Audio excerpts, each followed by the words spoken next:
Chapter 732. The Mugwort Mountain was a mountain range within the territory of the West Mountain Province.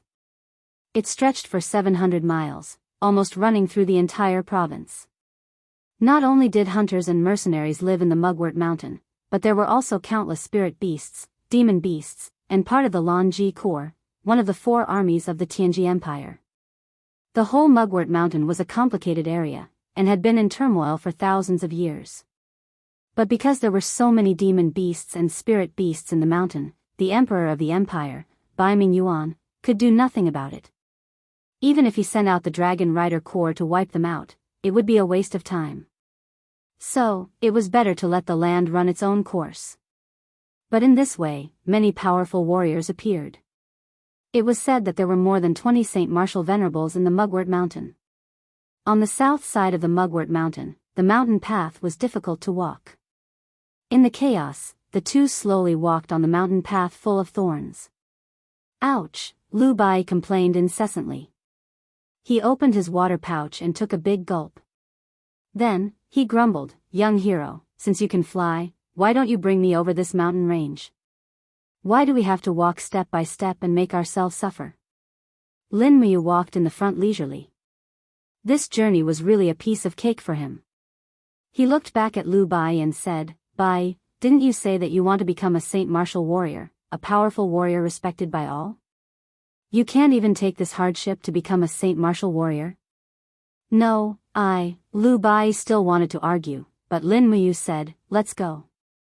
Once I start flying, I will soon be targeted." "Do you want to be targeted by the Dragon Rider?" "But, the Dragon Rider is not a match for you at all. You are so powerful, I have seen it all." Lu Bai had developed an almost crazy admiration for Lin Muyu, his big brother. In his eyes, even if Bai Minghuan, the marshal of the empire, who was ranked among the martial gods, came here, Lin Muyu would still be able to kill him. Lin Muyu was too lazy to argue and only said, "That's because those 2 dragon riders were too weak. If it was a dragon rider general, an expert like Su Chuan, then I might only be able to sit and wait for death. It can't be." Lu Bai was speechless, but he didn't say anything more. He just silently circulated the elementary chapter of the Forging Dragon Bone Remnant scroll that Lin Muyu had taught him. He felt a warm current gradually emerging in his qi, and the strength he had consumed while walking was also somewhat replenished. He immediately became excited, feeling that he was about to cultivate his qi, King's Fighting Flame, and advance into the realm of God. Not long after, the sound of cackling came from the sky again. Lu Bai frowned. What a familiar voice. Wolf Falcon. Lin Muyu looked up and saw that the wolf falcon was indeed circling in the sky. He couldn't help but smile, and casually broke off a fist-sized stone from the side of the mountain. "Young hero, what are you doing?" Lu Bai was stunned. "This wolf falcon is at least 1,000 meters away from us. Even a godly archer might not be able to hit it. This stone of yours. Isn't it a little too superficial? Watch carefully." Lin Muyu smiled faintly, and suddenly bent his body. His whole body shot out like a bow, and the stone in his hand shot out with a shwa sound. It was so fast that the friction in the air actually caused sparks to appear, and it shot into the sky like a meteor. Pa! In the midst of the blood spurting out, the wolf falcon fell from the sky, landing in the grass not far away. Lu Bai's mouth was already wide open. Perhaps, he shouldn't use common sense to measure this young ranger in front of him. Up until now, Lin Muyu hadn't mentioned a single word about his identity, so Lu Bai could only think that he was a ranger. Ranger was everywhere in the Celestial Pole. Wanderers could be found everywhere in the Celestial Pole continent. The so-called wanderers were just a group of people who cultivated martial arts and were unwilling to farm. Some had cultivated to the peak of martial arts and became a grandmaster of a generation, while some had only taken a peek at the door and finally became a hooligan who ran amok in the countryside.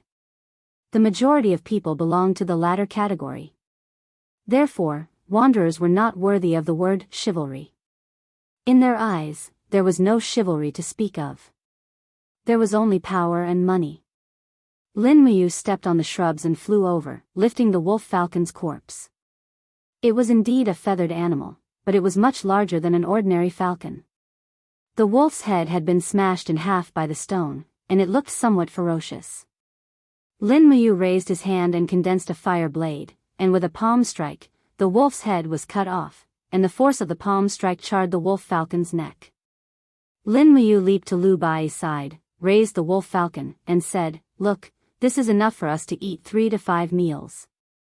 Wolf falcon, I've never eaten a wolf falcon before. Lu Bai was delighted. Isn't it just eating bird meat? Is there a need to be so happy? Lin Muyu was puzzled. Young hero, there's something you don't know. Lu Bai began to speak eloquently. This wolf falcon is also known as a dragon falcon. It's said that wolf falcons were bred by the dragon rider ancestors tens of thousands of years ago. In order to maintain their extremely sharp sense of smell, wolf falcons have been fed with the fragments of dragon crystals since childhood, so wolf falcons are extremely valuable. They have always been raised by dragon rider regiments, and I've only heard that a prince of the empire once bought a wolf falcon. Just this one cost him 700,000 gold coins, which is enough to feed half a small city for half a year. It can't be, right? Lin Muyu weighed the wolf falcon in her hand and couldn't help laughing. I didn't expect this thing to be so valuable. Humph, you can't blame me. I've already warned Hu Yin and Li Kun not to follow me anymore. Since they dare to send wolf falcons, then so be it. We'll eat as many as they send. How about it, Lini? Lu Bai was ecstatic. Good, I'll definitely eat more tonight.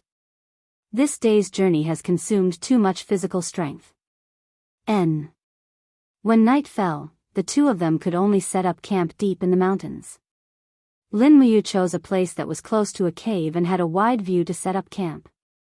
Even after stepping into the divine realm, he still maintained the judgment and accomplishment that an imperial soldier should have. Such a camp was not easy to be discovered, and when outsiders entered, he could easily detect it himself. They started a bonfire with dead wood that they picked up from all over the place. Lu Bai was also a pitiful charlatan. Camping in the wild was as common as eating to him. After setting up the bonfire, he removed the feathers of the eagle and removed the dirt, pierced it with a wooden stick, and placed it above the flame to roast. Then he took out the oil, salt, soy sauce, vinegar, and chili powder that he bought from the town at the foot of the mountain and sprinkled them on the eagle's meat. The meat was covered in oil and made a squeaking sound, which was very tempting. The eagle flew all year round, so the meat on its wings and chest were all well tempered. Under the roasting of the fire and the nourishment of the oil, the fragrance of the meat quickly spread. Lin Muyu unconsciously sniffed and said with a smile, "It smells so good." Lini, your barbecue skills are superb. Is that so? Thank you for your praise, young hero. Lu Bai had a gratified look on his face as he said, thinking back, I once joined a spirit hunting group and was responsible for cooking for everyone. And that's probably how I trained my skills. Spirit hunting group? What's that? It's a group of individuals that hunt demon spirits. Apart from the Tianji dragon riders that roam around and hunt demon spirits, the experts among the commoners will also form a few spirit hunting groups to hunt some low-level demon spirits. My spirit hunting group had 7 people, but they weren't very strong. Later on, when we were hunting a tier 9 demon spirit, the group leader died in battle and the group was disbanded. Not bad. The corner of Lin Muyu's mouth drew back. A spirit hunting group that had their leader die in the line of duty while hunting the lowest level demon spirits. Sure enough, they weren't weak at all. Lu Bai awkwardly smiled and said, What do you think? If you want to hunt demon spirits, then you must cultivate. However, the price of cultivation is too expensive. The rich members of the landowning households can buy some reflux pills, rare elixirs, and other medicines to help generate true qi and nourish the body. When they are born, high-level combat skills and martial arts are already prepared. Look at us poor children, a low-level martial art manual can easily cost tens of gold coins. How could we possibly afford it?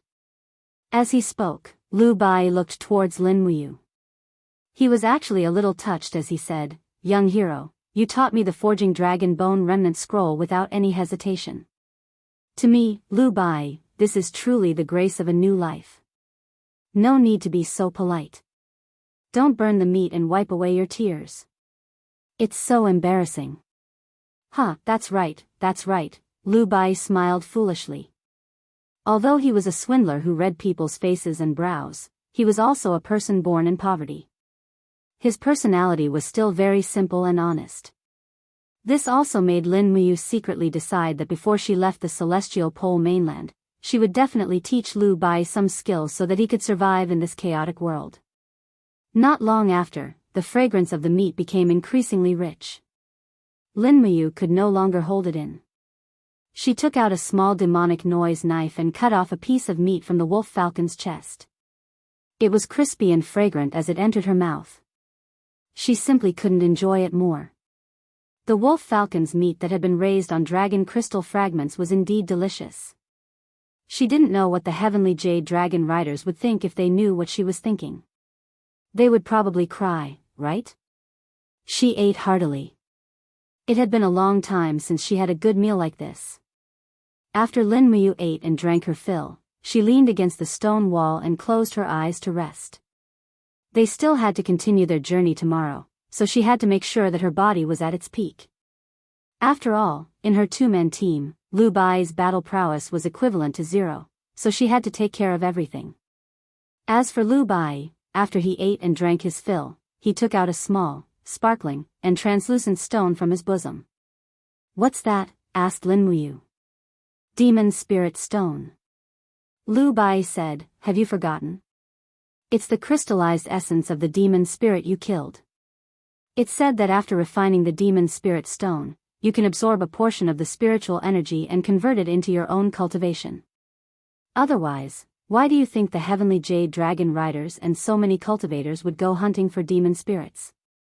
"Oh, I see," Lin Muyu nodded, smiled and asked, "Do you know how to refine it?" "I don't know. What are you looking at if you don't know?" Lin Muyu opened her hand. "I know. Come, I'll help you refine it. Just focus on absorbing the spiritual energy in the demon spirit stone." "Really? Why would I lie to you?" Thank you, young hero." Lu Bai was ecstatic. Chapter 733. Swish, swish, the night was quiet, but there was a sparkling luster under the rock walls. The divine power of the law of fire was the most suitable for tempering. The demon spirit stone in Lin Muyu's palm was constantly turning, and it had already begun to decompose into energy particles the size of pomegranate seeds. These particles were pure energy bodies, containing more than half of the spiritual power of the demon spirit when it was alive. "Lini, do your best to absorb, but don't force yourself." "Yes, young hero." Lu Bai sat on the spot and circulated the elementary mental cultivation method of the forging dragon bone remnant scroll. He only felt the spiritual power constantly lingering around him. Lin Muyu was guiding him to absorb this energy from the outside world. Not long after, the spiritual power turned into a warm current and seeped into his energy sea, causing Lu Bai's originally very shallow energy sea to instantly fill up. Very quickly, his face flushed red as he said, "Young hero, I can't do it anymore. I feel like my stomach is about to explode. Stop absorbing." After stopping absorbing, Lu Bai's expression became calm. Next, he only needed to digest this spiritual power by himself. Lin Muyu looked at the demon spirit stone particles revolving in her palm. Lu Bai had only absorbed less than 1,000th of it, which was really too much of a pity. Thus, Lin Muyu circulated her energy and tried to use her supreme divine power to guide these demon spirit stone energy particles into her energy sea. Suddenly, there was a feeling of trickling into the sea. The spiritual power of this demon spirit stone was only a hair from 9 oxen compared to Lin Muyu's strength, but it was always good to have some. Not long after, the pomegranate seeds in her palm were all refined. Lin Muyu also felt as if new nutrients had been injected into his energy sea. At this moment, the demon spirit stone was only about 1/3 of his energy sea, but there was still new energy for him to absorb. For a moment, he was extremely excited. Cultivators in the Shattered Cauldron realm all had a bottleneck: martial soul cultivation. When the martial soul was upgraded to a certain level, it could no longer refine and absorb the energy of wild beasts. This was also the reason why many people were stuck at a certain level for decades or even centuries. Only when the martial soul was upgraded could they absorb and refine the spirit of wild beasts to increase their strength. Normally, they couldn't absorb any energy from the spirit of wild beasts. At this moment, Lin Muyu finally understood why there were so many sacred martial gods, sacred martial kings, and sacred martial venerables in the celestial pole continent. The reason was Demon Spirit Stone. Demon Spirit Stone could be used by cultivators at any time throughout the year. This was more than twice the effort for half the result. Demon Spirit Stone would be the dominant factor of the continent in the future. To the people of the celestial pole continent, the Shattered Cauldron realm was a piece of juicy meat. However, at this moment, Lin Muyu changed her view. To the cultivators of the Shattered Cauldron realm, the celestial pole continent was the real juicy meat. Very quickly, he made up his mind that he must collect enough demon spirit stones in the heavenly greatness continent before returning to the empire. If he had enough demon spirit stone, Chiao could step into the god realm and maintain his youthful appearance forever. If he had enough demon spirit stone, Guiyang could easily step into the saint realm and stop aging. Then he could cultivate to become a god and obtain eternal life. If he had enough demon spirit stone, the Qin Empire could also cultivate enough divine kings and divine emperors to compete with the experts in the celestial pole continent. For a moment, Lin Muyu felt that the burden on his shoulders was too heavy. He was very clear about how precious demon spirit stone was. However, people in the celestial pole continent were also very clear that to get enough demon spirit stone of a high enough level, one had to fight for it with a sword. He couldn't help but feel regretful. When he was in the clear desolation city, he should have taken the risk and snatched the demon spirit stone from Su Chuan. That was an excellent treasure. However, it was too late to regret. There was no medicine for regret in this world. Late at night, Lu Bai covered himself with some straw and fell asleep. Lin Muyu, on the other hand, couldn't fall asleep. His gaze was fixed on the fertile forest in the distance. The people of the celestial pole were trying to crush the mountains and rivers that Qin Yin had painstakingly unified. No matter what, even if he had to risk his life, he had to stop them. The road of cultivation was long and distant. No one knew what the future would be like. However, even if one couldn't see the future clearly, he must continue to work hard. Not knowing how long it had been, a strong wave suddenly came from the spiritual pulse technique. Something was coming. According to the pulse of the power, it didn't seem to be a spirit beast, so it could only be a demon spirit. Moreover, it was very strong, not inferior to the venerable demon that Su Chuan had killed. "Lini, wake up," Lin Muyu said lightly. "What's wrong?" Lu Bai rubbed his eyes. Lin Muyu said, "Something is coming. Be careful, and act according to my signal." Ah. Lu Bai was confused. He didn't know what was going to happen. Not long after, a rustling sound came. It was the sound of footsteps on the grass. The light of the bonfire slowly swayed. From afar, a beautiful figure slowly walked over. It was a young girl wearing a beast skin robe and holding a longbow. She looked to be around 18 years old. She was slender and elegant, and her figure could be considered a stunner. She was curvaceous, and the beast skin robe couldn't wrap around her. Wah, Lu Bai's eyes started to shine. It's a young girl from a hunter family. What a stunner. Lin Muyu sneered. Your cultivation is too shallow. You can't see what's beneath the surface. Oh. Lu Bai smiled. It's because my cultivation is too shallow that I'm moved by women's charms. I'm not like you. You look like a monk in meditation. Lin Muyu was speechless. At this time, the young girl from a hunter family had already walked over. She smiled slightly. You too. I'm a hunter in the mountains. I followed my father to hunt a wild boar and got lost. Now I'm lost. There are jackals and wolves everywhere in the mountains, so I'll have to trouble you too. Can I spend the night here? I'll leave tomorrow at dawn. Lu Bai hurriedly said, Okay. I'll make room for you here. Lin Muyu frowned and smiled. Miss, you're so beautiful. You're a demon yourself. Why would you be afraid of the jackals and wolves in the mountains?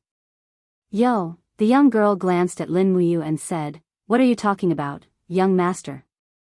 As long as I'm human, I won't be afraid of jackals and wolves. Besides, I can't see the road clearly at night. Where do you want a weak girl like me to go? Lu Bai had already vacated the meadow. He patted the meadow with his palms. Miss, you can sleep here tonight. I'll protect you. By the way, I haven't asked for your name. My name is Lu Lian. Thank you for your care, young master. As she spoke, Lu Lian didn't go to Lu Bai's side. Instead, she walked directly to Lin Muyu's side and sat down by the campfire. She said, I'll stay here. The mountain winds are strong and it's quite cold at night. Don't you think so, young master? She blew the wind by her ear. A warm feeling came to Lin Muyu's ear. Lu Bai's face turned green. He was so attentive, but the young girl didn't buy it at all. Instead, she went to Lin Muyu's side. This was indeed a world where looks mattered. Could one get many women just because he was handsome? I, Lu Bai, am not convinced. He thought silently. However, Lin Muyu didn't think that the intimate attitude of the young girl was a good thing. The fluctuation of her spiritual pulse technique was very strong, and the demonic energy in the young girl's body was extremely tyrannical. As expected, demonic spirits were different from the spiritual beasts in the Shattered Cauldron realm. High-level demonic spirits could transform, and could even transform into such a beautiful woman. No wonder so many people fell for it. If she wasn't here today, Lu Bai would have fallen for it without a doubt. It would be fine if he could get intimate with her before he died, but if he didn't even enjoy this, then his death would have been too unjust. Of course, at this moment, Lu Bai's face turned green. He watched as the young girl leaned against Lin Muyu's side and spoke with a smile. She even used her big and round breasts to rub against Lin Muyu's arm. That feeling must be big and soft, right? Lin Muyu was silent. Soft my ass. Her arm felt as if it was being pressed by a shield. It was ice cold. This young girl was cold all over. She was clearly a cold-blooded demonic spirit. Is that enough? He turned his face and looked at the young girl. A faint golden light shone in his eyes as he said, How many people have you harmed with this method? Yo, he, the young girl's expression suddenly changed. She laughed exaggeratedly and said, Young man, you have some skills. You're actually unmoved even after this. I think you're clearly not a man. You're not even interested in touching a delicious meal that's delivered to your doorstep. Is that so? The speed of his attack was extremely fast. He opened his 5 fingers and grabbed the young girl's neck. He used all his strength to throw her out. Bang! With a loud sound, the young girl rolled far away among the rocks. What the hell? Lu Bai's jaw was about to hit the ground. Young hero, you're too ruthless. You're playing with such violence. How can the young lady stand it? Can't you be gentle? Look for yourself. What kind of young lady is she? When Lu Bai looked again, he was scared out of his wits. Among the rocks, the beautiful face had already been torn into pieces. What replaced it was a giant head that looked like a lizard.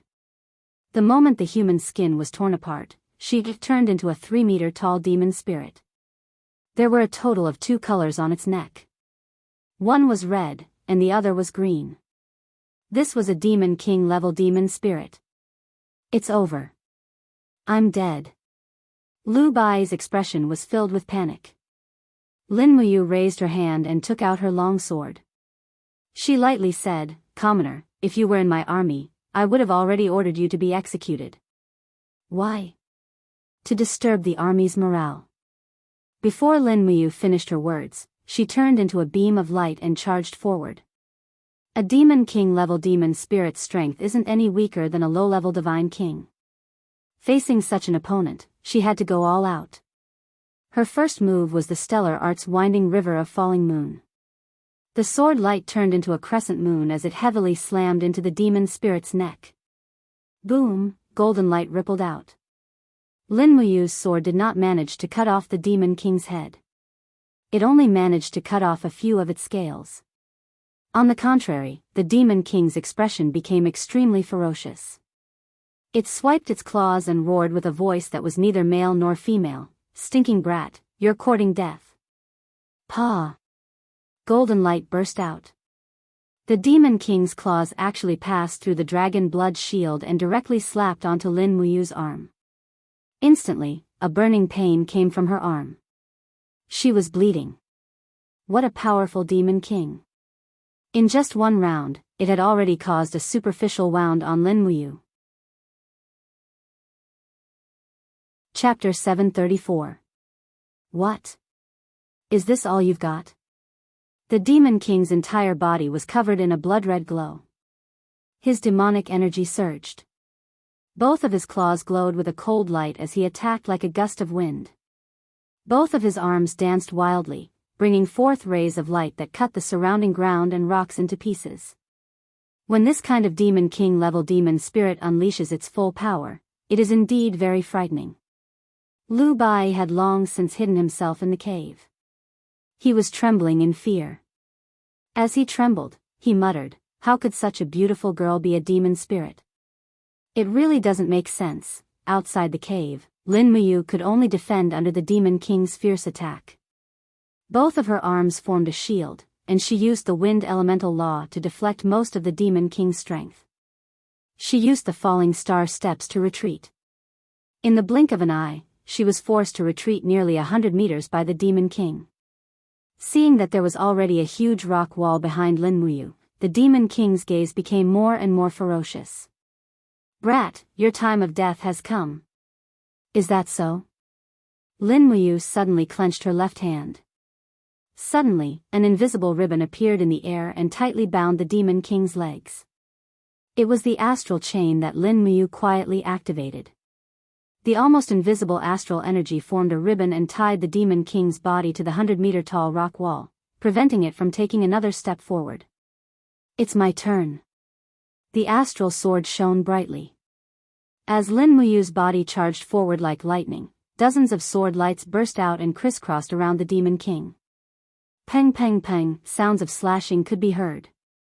However, the Demon King had the demonic energy shield to protect his body, so he was only injured and not killed. His body was covered in blood, and he used all his remaining strength to swing his claws. Bang! Lin Muyu's chest tightened. Her clothes were actually torn by the Demon King's power. A few shallow wounds also appeared on her chest. This time, she was really injured. This Demon King's strength was very powerful. Flying in the sky, he decided to change his tactic. He gently raised his palm, and a golden light descended from the sky. It was a dragon crystal. Bang! The celestial dragon crystal heavily bombarded the Demon King's head, causing it to be badly mutilated. Lin Muyu did not stop. She summoned the remaining divine power in her body and kept summoning the celestial dragon crystal. In the blink of an eye, dozens of celestial dragon crystals bombarded the Demon King's body one after another. Lin Muyu's divine power was also greatly consumed in a short period of time. She raised her right hand and suddenly threw the star's sword. Xiao! Raging flames wrapped around the long sword as it spun rapidly in a spiral. It was the dragon flame spiral slash from 100 meters away. Roar! The Demon King opened his mouth wide and roared. A blood-colored astral wall condensed in front of him to block Lin Muyu's fierce attack. However, how could he block it? The stellar sword easily broke through the astral wall and directly pierced into the Demon King's mouth. With a "pu" sound, the sword blade came out of the Demon King's head and pierced into the rocky ground. Flames soared into the sky. The demon king's body was almost engulfed by the dragon flames. The demon spirit stone must not be burned, otherwise, the attack would be in vain. Lin Muyu floated to the ground and stepped on the frost. Everywhere she passed, frost covered the ground. She quickly extinguished the fire but discovered that the demon king's head was charred black. Just when Lin Muyu was about to reach it, a strong spiritual force rippled out from the spirit pulse technique. Not good, the demon king was not dead yet. However, it was too late. The demon king's feet turned cold. The demon king's arms were like tough vines and hugged onto Lin Muyu's legs. It opened its bloody mouth and bit towards Lin Muyu's legs. Courting death. Without saying a word, Lin Muyu's fist descended from the sky and blasted straight onto the demon king's head. 5 elements 8 wastelands annihilation. Bang! The heavy blow directly caused the demon king's head to sink into the broken rocks.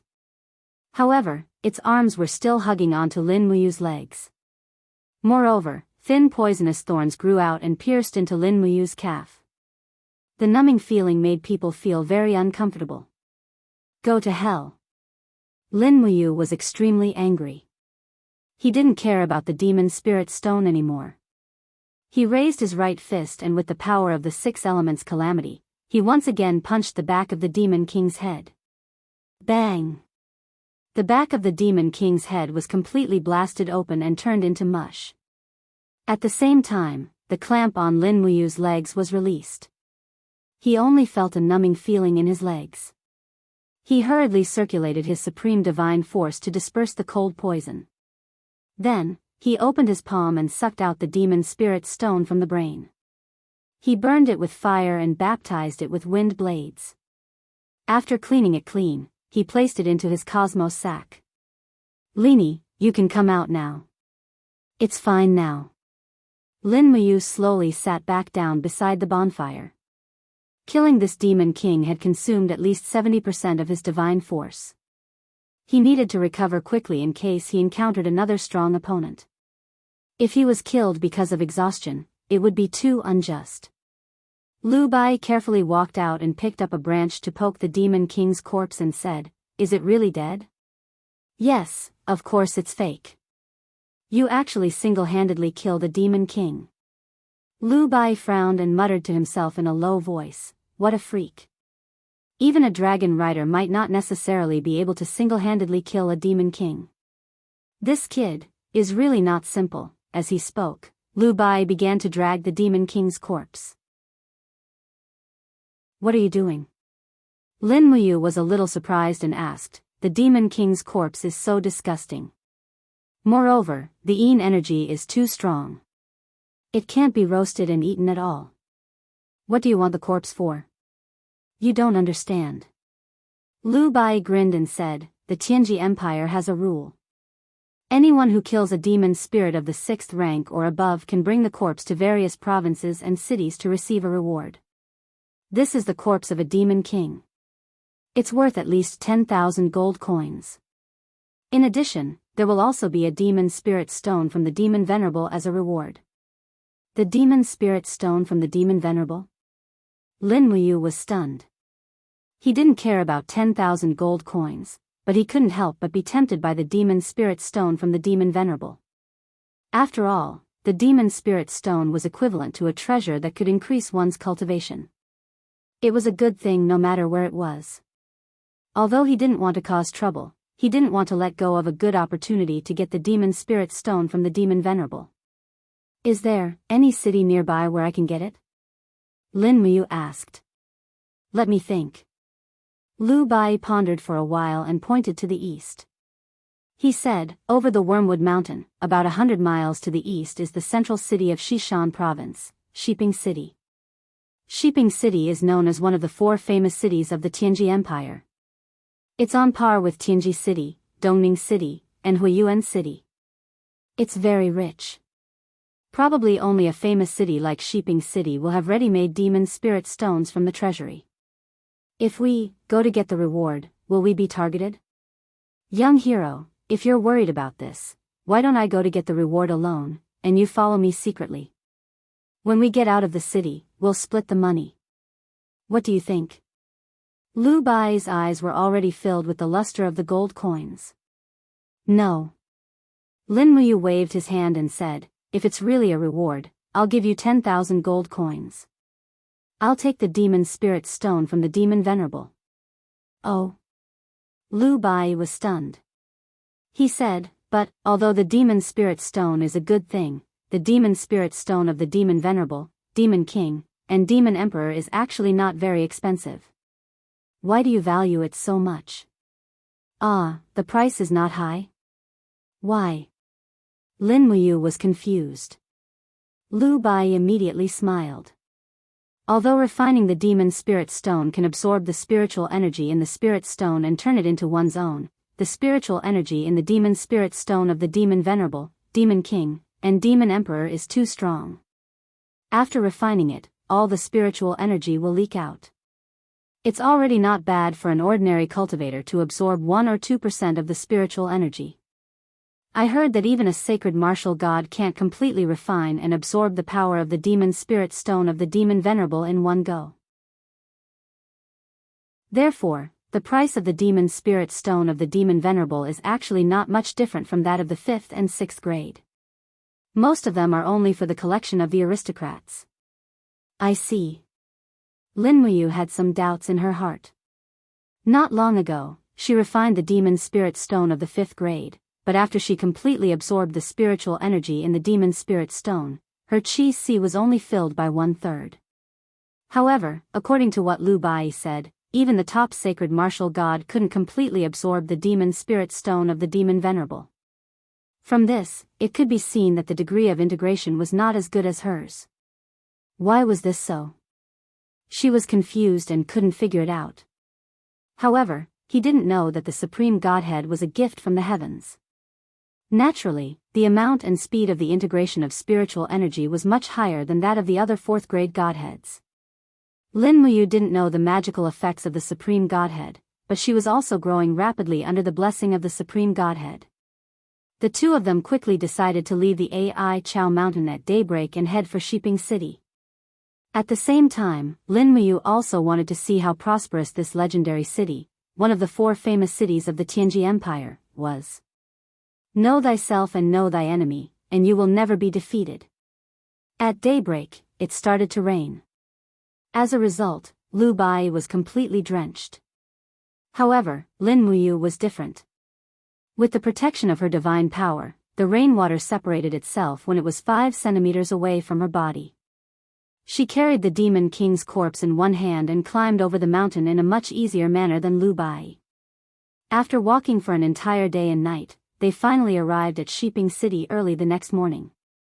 After resting for a bit at an inn outside the city, they hired a carriage in the afternoon and loaded the demon king's corpse. Lu Bai drove the carriage into the city, while Lin Muyu maintained her original knight-errant attire and followed closely behind. This demon king was hunted by her with great difficulty, so she had to keep a close eye on the rewards. From a distance, the outer city walls of Shiping City were at least 30 meters tall. They were extremely majestic, and the bricks were all made of pure white marble. One could imagine how sturdy it was.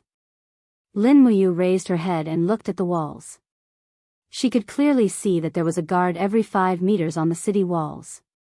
The guards were equipped with long swords and bows. In addition, there was a crossbow carriage every 10 meters. Each crossbow carriage could load 10 thick steel arrows at once, so its shooting power was definitely very powerful. What made Lin Muyu even more surprised was that there were also some lassos on the city walls. They were probably used to hunt targets in the air, right? That was the only way to think about it.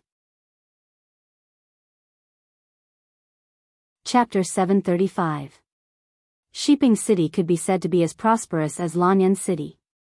Merchants and travelers were as numerous as the clouds and pedestrians weaved together. The moment she stepped into Shiping City, Lin Muyu had the illusion that this was simply a flourishing city. Of course, after meeting Su Chuan and the other dragon riders, Lin Muyu would no longer maintain this thought. The Tianji Empire was divided into different levels of governance. The distinction between nobility and lowliness was even stricter. Those who possessed absolute strength were even more cruel and merciless. They viewed human lives as nothing more than trifles. An extremely luxurious and majestic mansion was located in the center of Shiping City. It occupied an extremely large area and was as luxurious as a palace. This was the Shiping City Lord's mansion. It was also the residence of the provincial governor, Bai Mingshuang. In the depths of the mansion, in the meeting room, Bai Mingshuang had a mustache and sat upright on a carved chair. His cheekbones were a little protruding, but his eyes were full of light. He gently put down the teacup in his hand and said with a smile, "Since First Miss has said so, then Shiping City cannot help the Tianji sect with this matter. Don't worry. Although 105th tier demon spirit stones are a little difficult to obtain, I will definitely gather them for you even if I have to turn the Shiping Prefecture's treasury upside down." In front of him, a young girl dressed in green sat very calmly. Her delicate and jade-like face made people gasp in amazement at the miraculous creation of the heavens. The heavens and earth could actually create such a delicate and wonderful person. Then, "Thank you, Lord Governor." The young girl stood up and bowed elegantly. She smiled and said, "Then, I will return first and wait for the Lord Governor's news." "All right, First Miss, don't worry. Guards, send First Miss Sikong off." "Yes." A few guards waited respectfully outside the door. After the young girl left, her attendants also followed respectfully behind her. Although this was Shiping Prefecture, the young girl's eyes were filled with arrogance. It was as if she did not place Shiping Prefecture in her eyes at all. However, she indeed had the ability to be so arrogant. After all, she was Si Kongyao, the only granddaughter of the Tianji sect leader, Si Kongming. She was simply the treasure of the entire Tianji sect. In the hall, Bai Mingshuang was silent. Behind him, a middle-aged powerhouse with bright eyes said, "My lord, the Celestial Jewels sect is going overboard." They didn't even ask His Majesty and directly asked for something from Shiping City. The Celestial Jewels sect Si Kongyao is looking down on you." Forget it, Bai Mingshuang shook his head and said, "Who asked her to be Si Kongyao? That old fellow Si Kongming treats Si Kongyao like the apple of his eye. The Tianji sect is the #1 sect in the empire and even the mainland. We can't afford to offend them. Even if they ask His Majesty will still order Shiping City to provide 100 demon spirit stones to her. Forget it, let's get someone to search the treasury. If they can't gather enough, then go to the Chamber of Commerce and buy them at a high price. In short, try your best to satisfy Si Kongyao's requests. Don't bring unnecessary trouble to yourself." "Yes, I understand." At this moment, a guard's voice came from outside the hall. "Governor, there's someone outside who said he brought the corpse of a demon king and wants to receive a reward. That person looks ordinary and has no cultivation at all. He must be a swindler. Let me chase him away." "Swindler?" Bai Mingshuang frowned. "I don't think so. Since he dared to bring the corpse of a demon king, then let him enter the courtyard. Let's go take a look." "Yes, Governor." Outside the door, Si Kongyao, who had not gone far, frowned and said softly, "The corpse of a demon king. Who has such great ability to kill a demon king? Don't go yet. Let's take a look first." "Yes, eldest lady." A group of guards nodded respectfully. Among them, there was no lack of martial venerables. With such a group of people as guards, one could imagine how distinguished Si Kongyao's status was. Perhaps even the princes of the empire might not have such an imposing manner when they went out. Accompanied by squeaking sounds, a person drove a carriage into the courtyard. It was Lu Bai. The demon king's corpse on the carriage was wrapped in black cloth, and outsiders could not see it clearly. "Governor, it's this person." A group of guards surrounded him, all of them looking ready to fight. If it was confirmed that Lu Bai was a swindler, there was no doubt that he would not end up well. This lowly one greets Governor. Lu Bai quickly got off the carriage and knelt on the ground, looking spineless. Bai Mingshuang was a member of the imperial family, so he naturally looked down on people like Lu Bai who mingled in the Jianghu. He frowned and said, I heard that you killed the Demon King and even brought its corpse. I didn't kill it. Lu Bai said, it's just that when this lowly one passed by Ai Chao Mountain, I found this Demon King's corpse. The notice of the Empire clearly states that as long as you bring the Demon King's corpse, you can receive the reward. Sir, please take a look, this corpse is still intact. After the cloth was lifted, the Demon King's corpse was revealed. The faint stench made the surrounding people cover their mouths and noses. Bai Ming Shuang was silent, and a martial artist at the side frowned and said, Sir, this is indeed the Demon King's corpse. Si Kongyao was stunned, and her beautiful eyes were full of surprise. Xueji. This is Xueji's corpse. Xueji was actually killed. Bai Ming Shuang was stunned. Missy, who is Xueji? Si Kongyao smiled and said, Sir, there are many demon spirits living around Ai Chao Mountain, and they have been in conflict with our Tianji sect. This Demon King's name is Xueji, and the number of people who died in her hands is at least 50. Humph, I didn't expect her to be dead now. What a pity, I originally wanted to kill her personally to avenge my sect. So, this is indeed a Demon King. Bai Ming Shuang was silent again. Lu Bai grinned and said, Lord Governor, according to the announcement, can this lowly one be given a reward now? Bai Ming Shuang was not willing to give the expensive demon spirit stones to a lowly person like Lu Bai, but there were so many people here. If Bai Ming Shuang was not willing to hand over the reward, he would definitely become a laughing stock, especially Si Kongyao. She was crossing her arms in front of her chest, and her pair of C-cup breasts were protruding. She was smiling and waiting to see him make a fool of himself. He must not be looked down upon by this little girl. Bai Ming Shuang's mouth twitched and said, Someone, go to the treasury and take out a demon venerable's demon spirit stone and 20,000 gold coins worth of gold notes to give to this young hero. In addition, since you have obtained the Demon King's corpse, why don't you stay in the prefecture for a few more days? Take it as a form of hospitality from Shiping City. What do you think? Lu Bai was not stupid. If he really stayed in Shiping Prefecture, he might not even be able to leave alive. He grinned and said, This is not very good. I'm just a commoner, so I won't disturb you. Moreover, my friend is still waiting for me. I'll go back after receiving the reward. If that's the case, all right then. Bai Ming Shuang did not want to force him in front of so many people.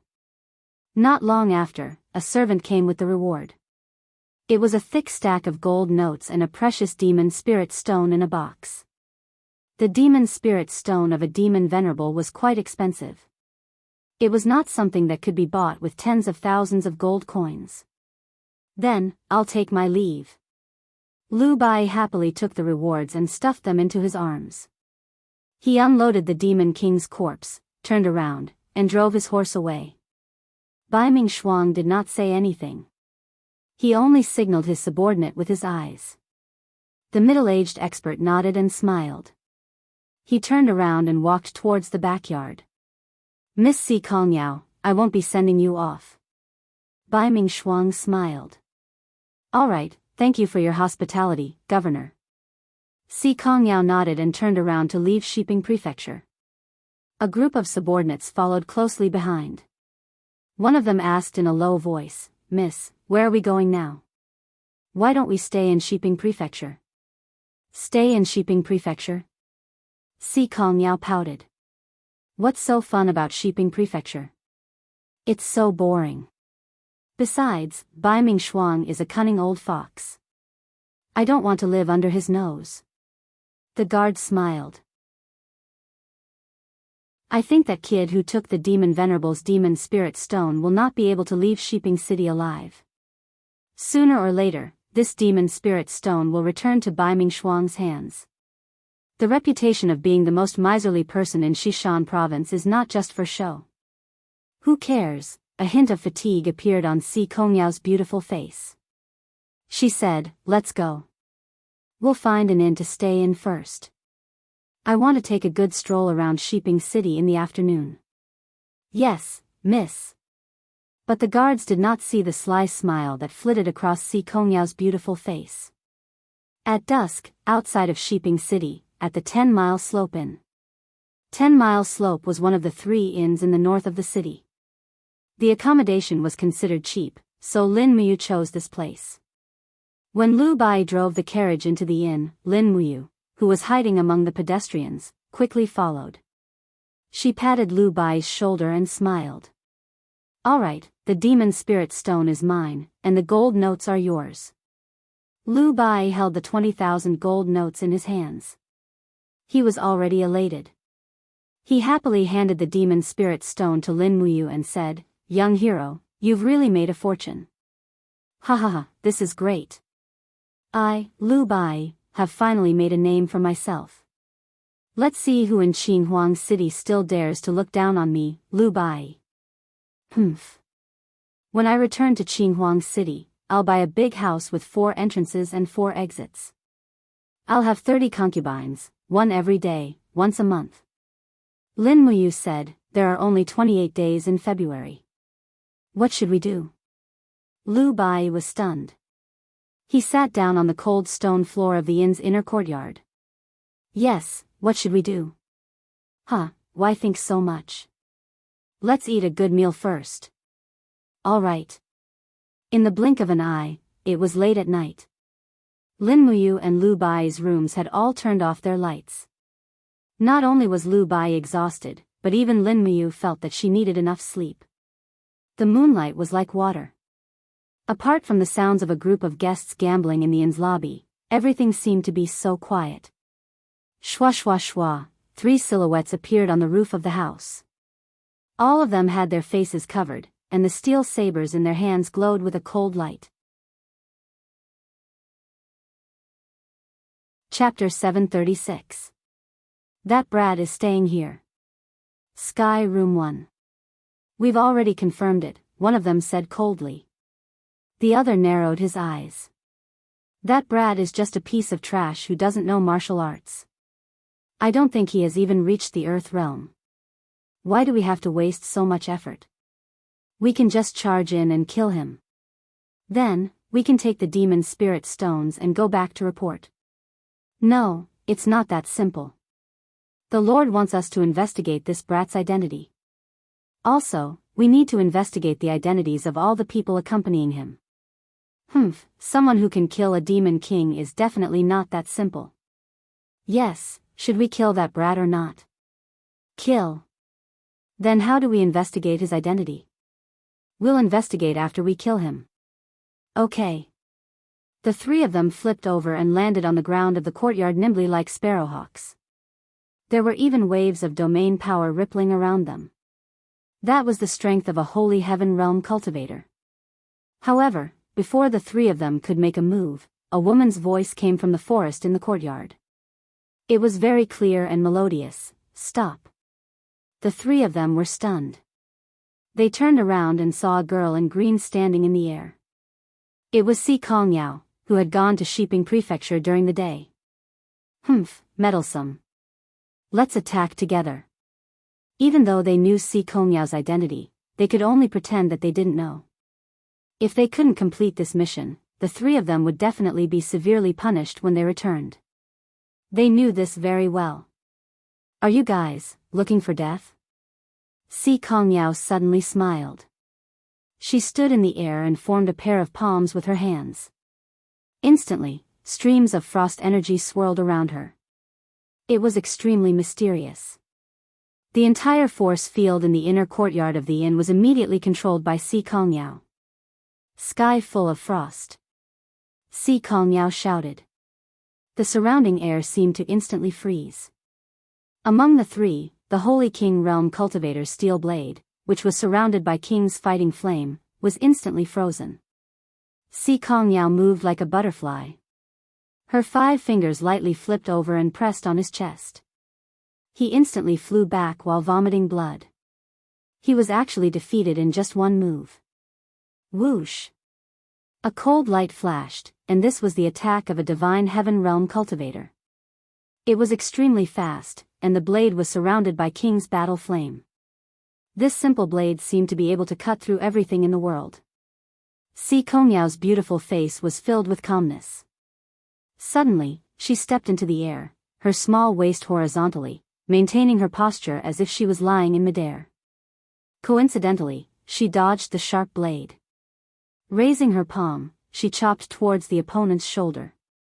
Ice Profound Art's second form, Condensing Ice Blade. In the blink of an eye, a round of weapons appeared around Si Kongyao's palm. Bang! Under this heavy blow, one could even hear the sound of his shoulder blade breaking. Even a Divine Heaven Realm expert was unable to withstand Si Kongyao's attack. Again? The third person also arrived. Even though the second Divine Heaven Realm expert's shoulder had been injured, he still charged forward with his saber in hand. His expression was twisted with malevolence. If they couldn't kill Si Kongyao, they were going to die anyway. After all, they had already attacked the young mistress of the Tianji sect, so what could they do even if they went back? A single word from Si Kongming would be enough to kill them 10,000 times. As such, they could only kill Si Kongyao as this was their only way out. Hee hee, Si Kongyao let loose a peal of crisp laughter as she quickly retreated. The water vapor in the surrounding air was quickly manipulated by her, and a series of small icicles appeared around her. Seeing as you want to die, I'll fulfill your wish. Si Kongyao gently spread open her fingers, and her divine power surged forth. Countless ice spikes hurtled through the air around her, striking the oncoming duo like a torrential downpour. The ice spikes easily tore through their suits of battle armor, and it was as if the rain of ice had been transformed into a rain of blood. Even though this was a massacre, it still appeared to be quite graceful. Aria of the Frozen Rain was the least destructive of the Ice Profound Arts, but it was also the most beautiful move. Bang bang, two corpses fell to the ground. Si Kongyao stood proudly in the air, her long hair fluttering in the wind. Her clothes fluttered slowly, accentuating her impressive figure. In the blink of an eye, only one of the three assassins from Shiping Prefecture was left, and it was a heavily injured one. He scrambled to his feet, knelt on the ground, and cried, "Young Mistress Sikong, we were wrong, we were wrong. Please spare my life, I won't dare to do it again. Please spare my life, young mistress. This lowly one will definitely be grateful to you for the rest of his life, go." Si Kongyao chuckled. The assassin turned and ran away. Si Kongyao raised her hand. Pfft! An icicle pierced straight through the assassin's chest. He slowly knelt on the ground with his face full of horror. "I didn't say I wouldn't kill you." The smile on Si Kongyao's beautiful face disappeared as she said, "An assassin will be killed one day. Do you think I'll give you the chance to go back and report to Bai Mingshuang? Dream on. Do you think I'm a 3-year-old? As she spoke, Si Kongyao looked towards Lin Muyu and Lu Bai's room from afar. She couldn't help but frown lightly as she said, "I caused such a big commotion and they actually didn't feel it? You must be pretending. If you're not an idiot, you must be an otherworldly expert." In the room, Lin Muyu was lying calmly on the bed. He naturally knew about the battle outside, but he knew the outcome the moment it started. The strongest among the three assassins was only a Divine Heaven Realm expert, while Si Kongyao was an ultimate god with at least 20th level Grotto Heaven Realm cultivation. The outcome was very obvious. However, Lin Muyu did not plan to go out. After all, he knew Si Kongyao was here for the Demon King's corpse. The person Si Kongyao was looking for was the person who killed the Demon King Xueji, and that person was him. Once he admitted to it, he would probably get into endless trouble. At least for now, Lin Muyu did not plan to stand out in the celestial pole continent. He wanted to avoid trouble and gather more information. Knock, knock. Not long after, someone knocked on the door and a woman's voice was heard. "Sir, I'm a singer in the inn. I need some money to make a living. Please open the door." It was Si Kongyao's voice. Lin Muyu could not help but snigger. Who would come to sing in the middle of the night? Moreover, she personally delivered him to the room. With Si Kongyao's beauty, wasn't she afraid of being raped on the spot? After thinking about it carefully, she was not afraid at all. The ice mystic technique was the unique skill of the celestial virtue sex lord, Si Kongming. There were less than 100 people on this continent who could force Si Kongyao to sleep with them, but none of them dared to sleep with her. It was easy to provoke Si Kongyao, but provoking Si Kongming was equivalent to courting death. I'll just ignore her and pretend there's no one in the room. Lin Muyu continued to sleep. Sir, it's impolite if you don't open the door, continued Si Kongyao. Lin Muyu endured it and still did not open the door. Bang! That pitiful door instantly broke into pieces, and Si Kongyao broke in. She was holding a zither that she had snatched from who knows where, and said in a wrong tone, Sir, do you want to listen to music? A million curses ran through Lin Muyu's mind, and she said, I'm tired, I want to have a good sleep. Miss, there are some silver coins in the pouch on the table, you can help yourself. Si Kongyao was secretly angry. You little thing, you think I can't catch you? Sir, you don't deserve a reward without doing anything. Are you really not going to listen? I'm not listening.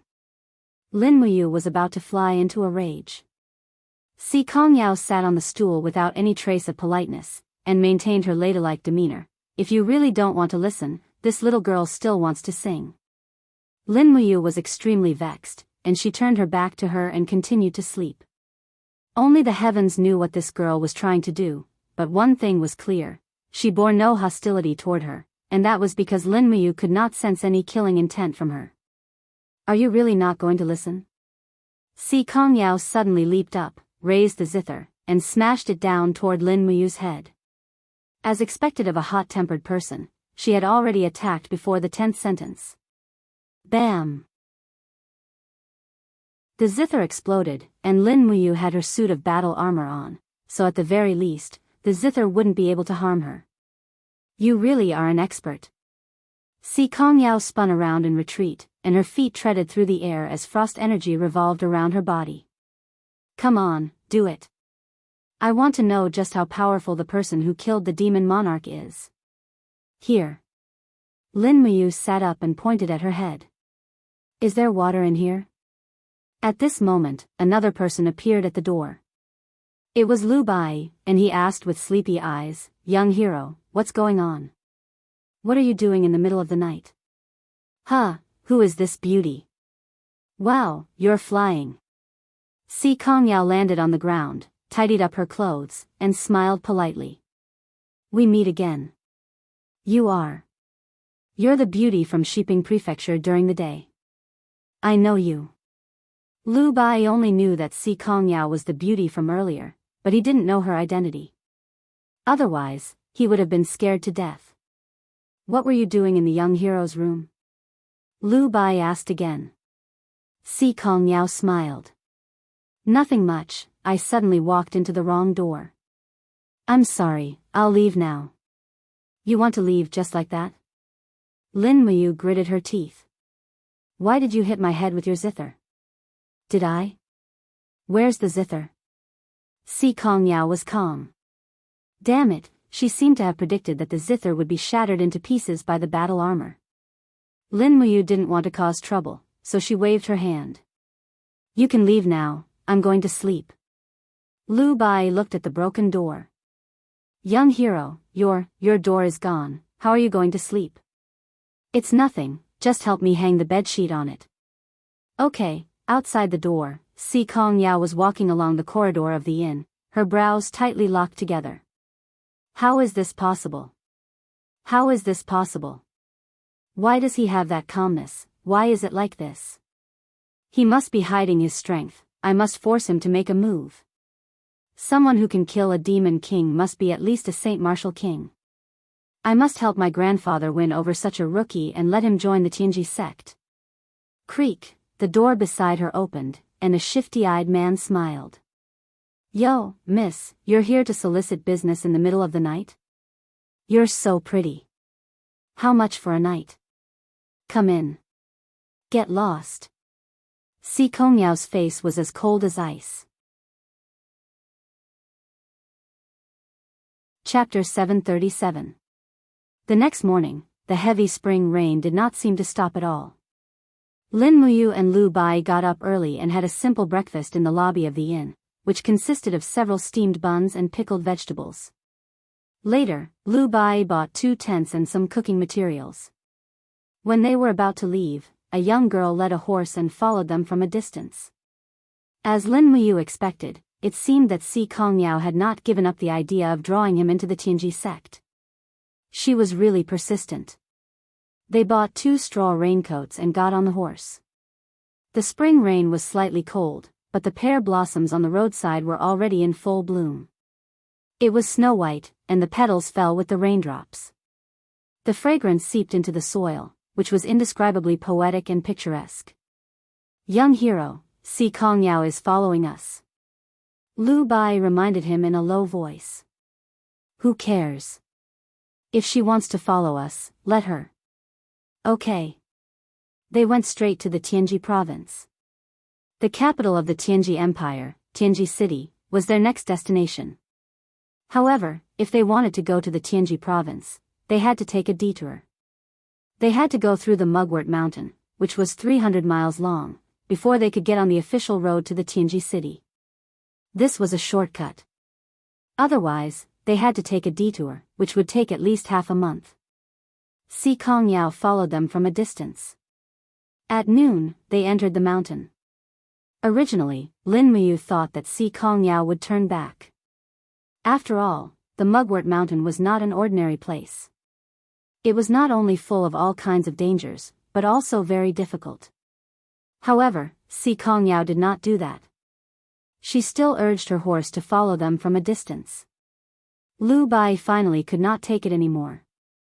He stopped his warhorse and asked, "First young Mistress Sikong, why are you following us like this? We're just 2 nameless brats. You're the first young mistress of the Tianji sect. Why are you so calculative with us?" Si Kongyao blinked her bright eyes and said, "We should go our separate ways."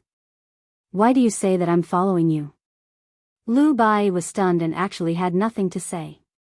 Lin Muyu smiled faintly and said, "Young Mistress Sikong, I'm just a nobody. I'm not interested in making a name for myself, so I won't join the Tianji sect. Please give up. A person who can kill a demon king is definitely not simple. How can someone like you be content with being ordinary?" Si Kongyao's lips curled up into a charming smile. "I don't believe it. Let's wait and see. If you want to follow us, then follow us. We can't stop you." "Humph, it's none of your business." Si Kongyao pouted and looked unhappy. Actually, ever since she was born, she was doted on by everyone. Everyone in the Tianji sect doted on her. However, Si Kongyao was extremely strong. She followed her grandfather Si Kongming and cultivated the most difficult ice mystic technique. In just a few decades, she actually made great progress. Furthermore, with the help of an endless supply of demon spirit stones, she stepped into the first heaven of the deity realm before the age of 20. It could be said to be a miracle. The strong-willed Si Kongyao naturally did not want to be seen as a spoiled young mistress. Therefore, when Lin Muyu revealed an expression of, "We won't take care of you," Si Kongyao's explosive temper was about to explode. The mountain road was difficult to traverse. By the time the sky turned dark, they had only crossed 2 mountains. Even the warhorses were so tired that they were about to foam at the mouth, let alone the people. Lin Muyu and Si Kongyao were still fine, but Lu Bai was on the verge of death and repeatedly asked for a rest. Lin Muyu looked at the surrounding terrain. After a while, she pointed to a distance and said, "Let's set up camp in the valley over there." "Okay." When Lu Bai led the horse over, Si Kongyao watched from afar. She could not help but feel a little surprised. That kid chose such a place to set up camp seemed simple, but in fact, there was a hidden secret. That place was surrounded by walls, which was the best place to hide one's aura and not be discovered by the demon spirit. Even if one lit a fire, it would not be easily discovered. When attacked by beasts, one could easily defend against the cold and wind by leaning on the wall behind them. It was simply wonderful. "This guy, who is he?" Si Kongyao muttered to herself as she led her horse and walked over as well.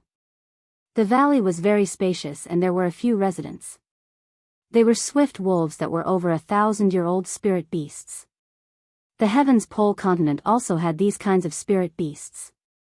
Lin Muyu could not help but smile. Dinner is prepared so quickly, not bad, Xiao. The demonic noise blade slashed out and a swift wolf fell to the ground. The other swift wolves were frightened by Lin Muyu's aura and ran away. He did not chase after them as he did not need to kill spirit beasts. After all, they were formed from heaven and earth's spiritual energy. Lu Bai took out a dagger and skinned the swift wolf and washed it with the water he brought. Then he used the iron pot to cook tonight's dinner. Soon, the pot of swift wolf meat emitted a faint fragrance. The swift wolf was of the fire attribute and its meat was very dry, but in this kind of cold spring night, the meat of the swift wolf seemed to be the most suitable food. Lin Muyu and Lu Bai sat next to the fire, while Si Kongyao stood, aloof, on a hill not far away. She looked over from afar as if she was afraid that Lin Muyu would suddenly disappear. Lu Bai scooped up a bowl of meat soup and gave a bowl to Lin Muyu. Then he said to Si Kongyao in the distance, "Young miss, come and eat. The early spring nights are very cold." Si Kongyao's voice was ice cold. "I'm not hungry, you guys eat." Lin Muyu raised her head to look at her and said, "Bai, don't worry about her. We'll just eat." "Okay." The two of them ate heartily. Si Kongyao watched from afar and couldn't help but swallow her saliva. Her beautiful eyes drifted over. Lin Muyu found this funny. She picked up the bowl of meat soup that Lu Bai had scooped up and a pair of chopsticks. She stepped forward and disappeared on the spot with a whoosh. In the next moment, she appeared in front of Si Kongyao. This was the teleportation ability of Void Step. "You really are a god," Si Kongyao said with a proud smile.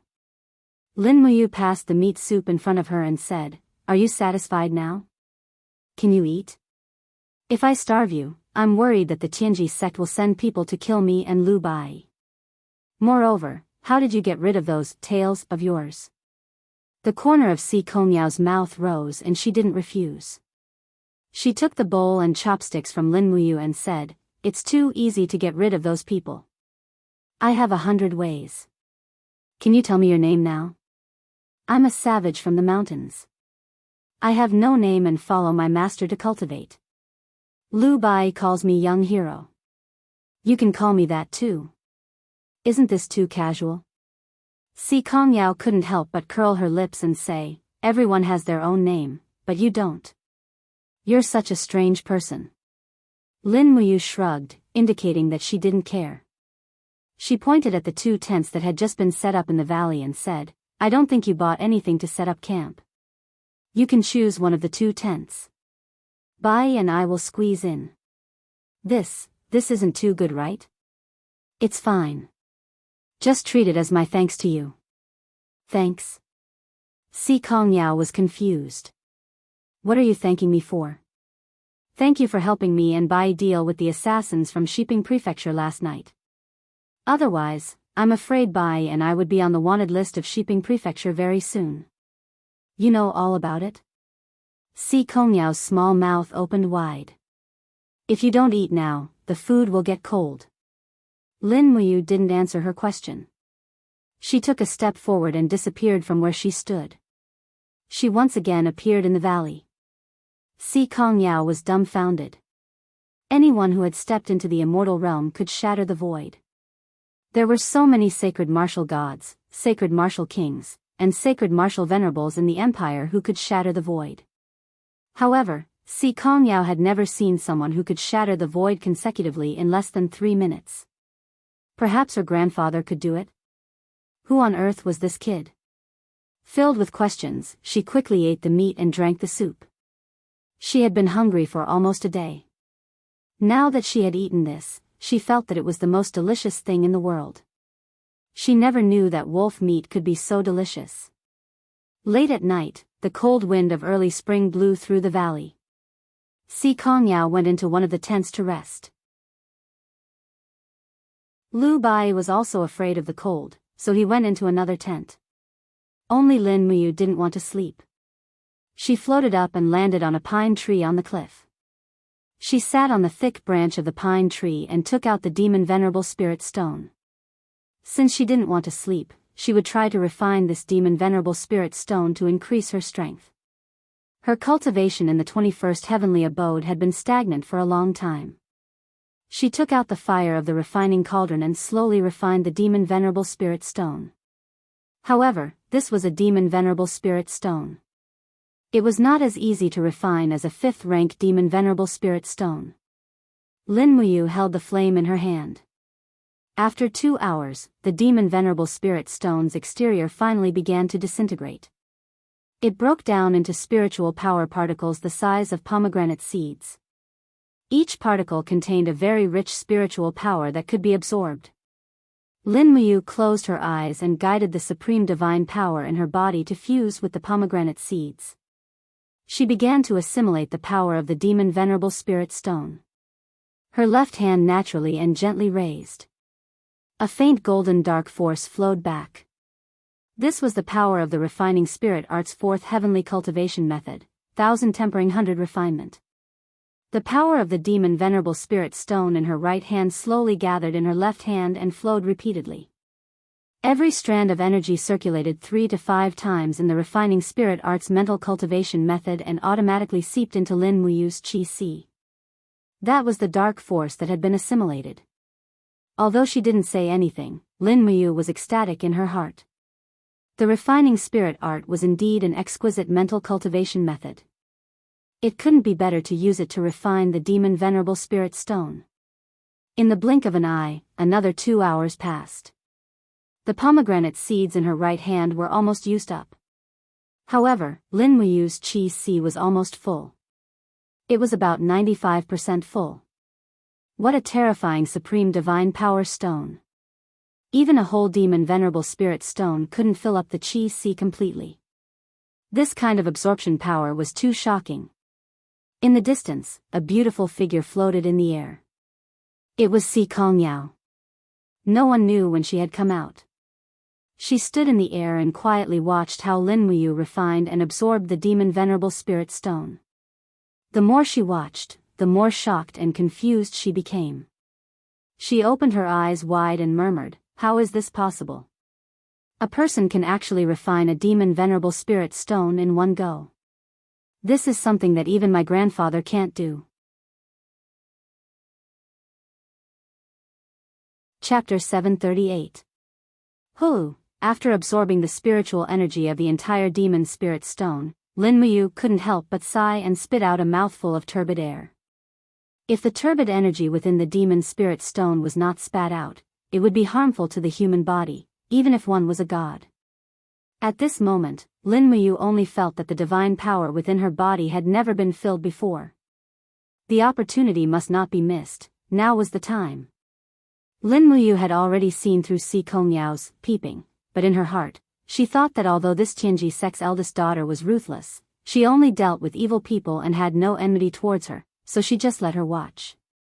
In any case, something like the spirit refining art couldn't be learned just by watching. So what if she learned it? In any case, she wouldn't be able to use it as well as she could. She circulated the supreme divine power within her sea of qi, and suddenly, layers upon layers of waves began to surge. The divine power within her sea of qi was like a heaven-reaching tower. There were a total of 21 layers. Under the master's guidance, the divine power flowed through her entire body and finally began to attack the profound entrances within her sea of qi. The first profound entrance was easily broken through, followed by the second, the third, all the way until the 22nd profound entrance. Lin Muyu already felt an extreme pain coming from her body, and her forehead was also dripping with sweat. Sure enough, after stepping into the god realm, wanting to advance every step was so difficult. It was no wonder that many people were stuck in the same realm for hundreds or even thousands of years. Boom, boom, boom, the waves in her sea of qi were tens of thousands of zhang high, and the divine waves that were infused with the spiritual energy of the demon spirit stone crazily attacked the 22nd profound entrance that sealed her sea of qi. That profound entrance was like a deep blue iron wall, and no matter how the divine waves attacked, it remained motionless. Lin Muyu couldn't help but frown, and once again increased her strength by 10%. She had to go all out, even if it hurt her body, she had to break through. Sure enough, with just this 10% increase in strength, a bang sound was heard, and the deep blue iron wall profound entrance in her sea of chi was finally broken. Endless waves of divine power flowed into her 4 meridians and 8 meridians. It was as comfortable as opening the Conception and Governor vessels in Wuxia novels. Buzz buzz buzz, the faint sound of waves even penetrated through her body, and Lin Muyu's power was not completely restrained at this time. Golden supreme divine power lingered around her body. Fortunately, she did not involuntarily release the law spirit beads, otherwise, Si Kongyao would definitely be able to see through it. Oh my god, Si Kongyao was also a cultivator. She couldn't help but ask in surprise, young hero, you've broken through? Yes. Lin Muyu opened her eyes, nodded, and said, eldest miss, in my hometown, peeping at others practicing martial arts is a big taboo. Oh.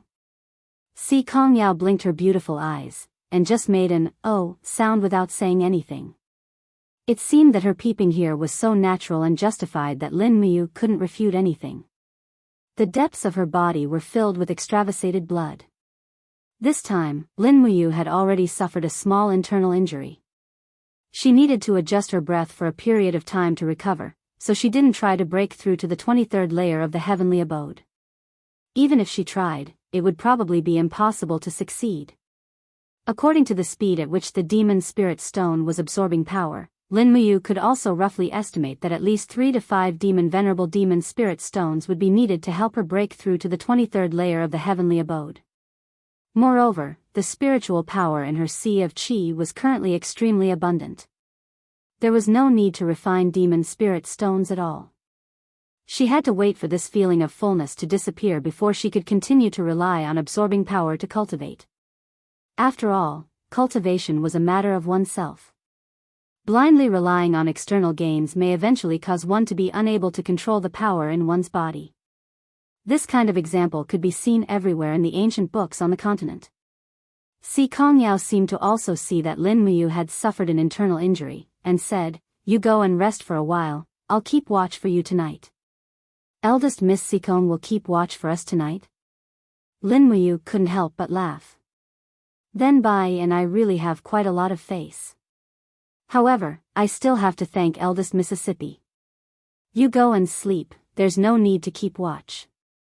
It's very safe here. It's hard to say. Si Kongyao shook her head, and said, demon spirits are good at concealing their aura and disguising themselves.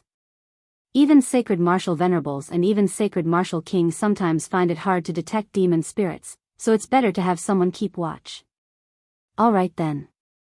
Seeing that she was determined, Lin Muyu said, then you keep watch, I'll go and sleep for a while. I'll keep watch for the second half of the night. Go. The night wind grew colder and colder. Si Kongyao turned around and landed on the branch of the pine tree that Lin Muyu had just been sitting on. She laid down lightly, and her clothes slowly fluttered in the wind. In the blink of an eye, her aura had already become invisible, as if her entire person had already become one with the pine tree. Lin Muyu couldn't help but frown as she sat in the tent. Si Kongyao's aura concealing ability was similar to Bai Yin's turtle breathing technique. Even her own spirit pulse technique would find it hard to detect her aura. This celestial pole continent was indeed full of hidden dragons and crouching tigers. She really didn't know how many experts in absolute arts there were that she didn't know about. Furthermore, when Si Kongyao had fought with the assassin, the ice profound arts she had used weren't that tyrannical.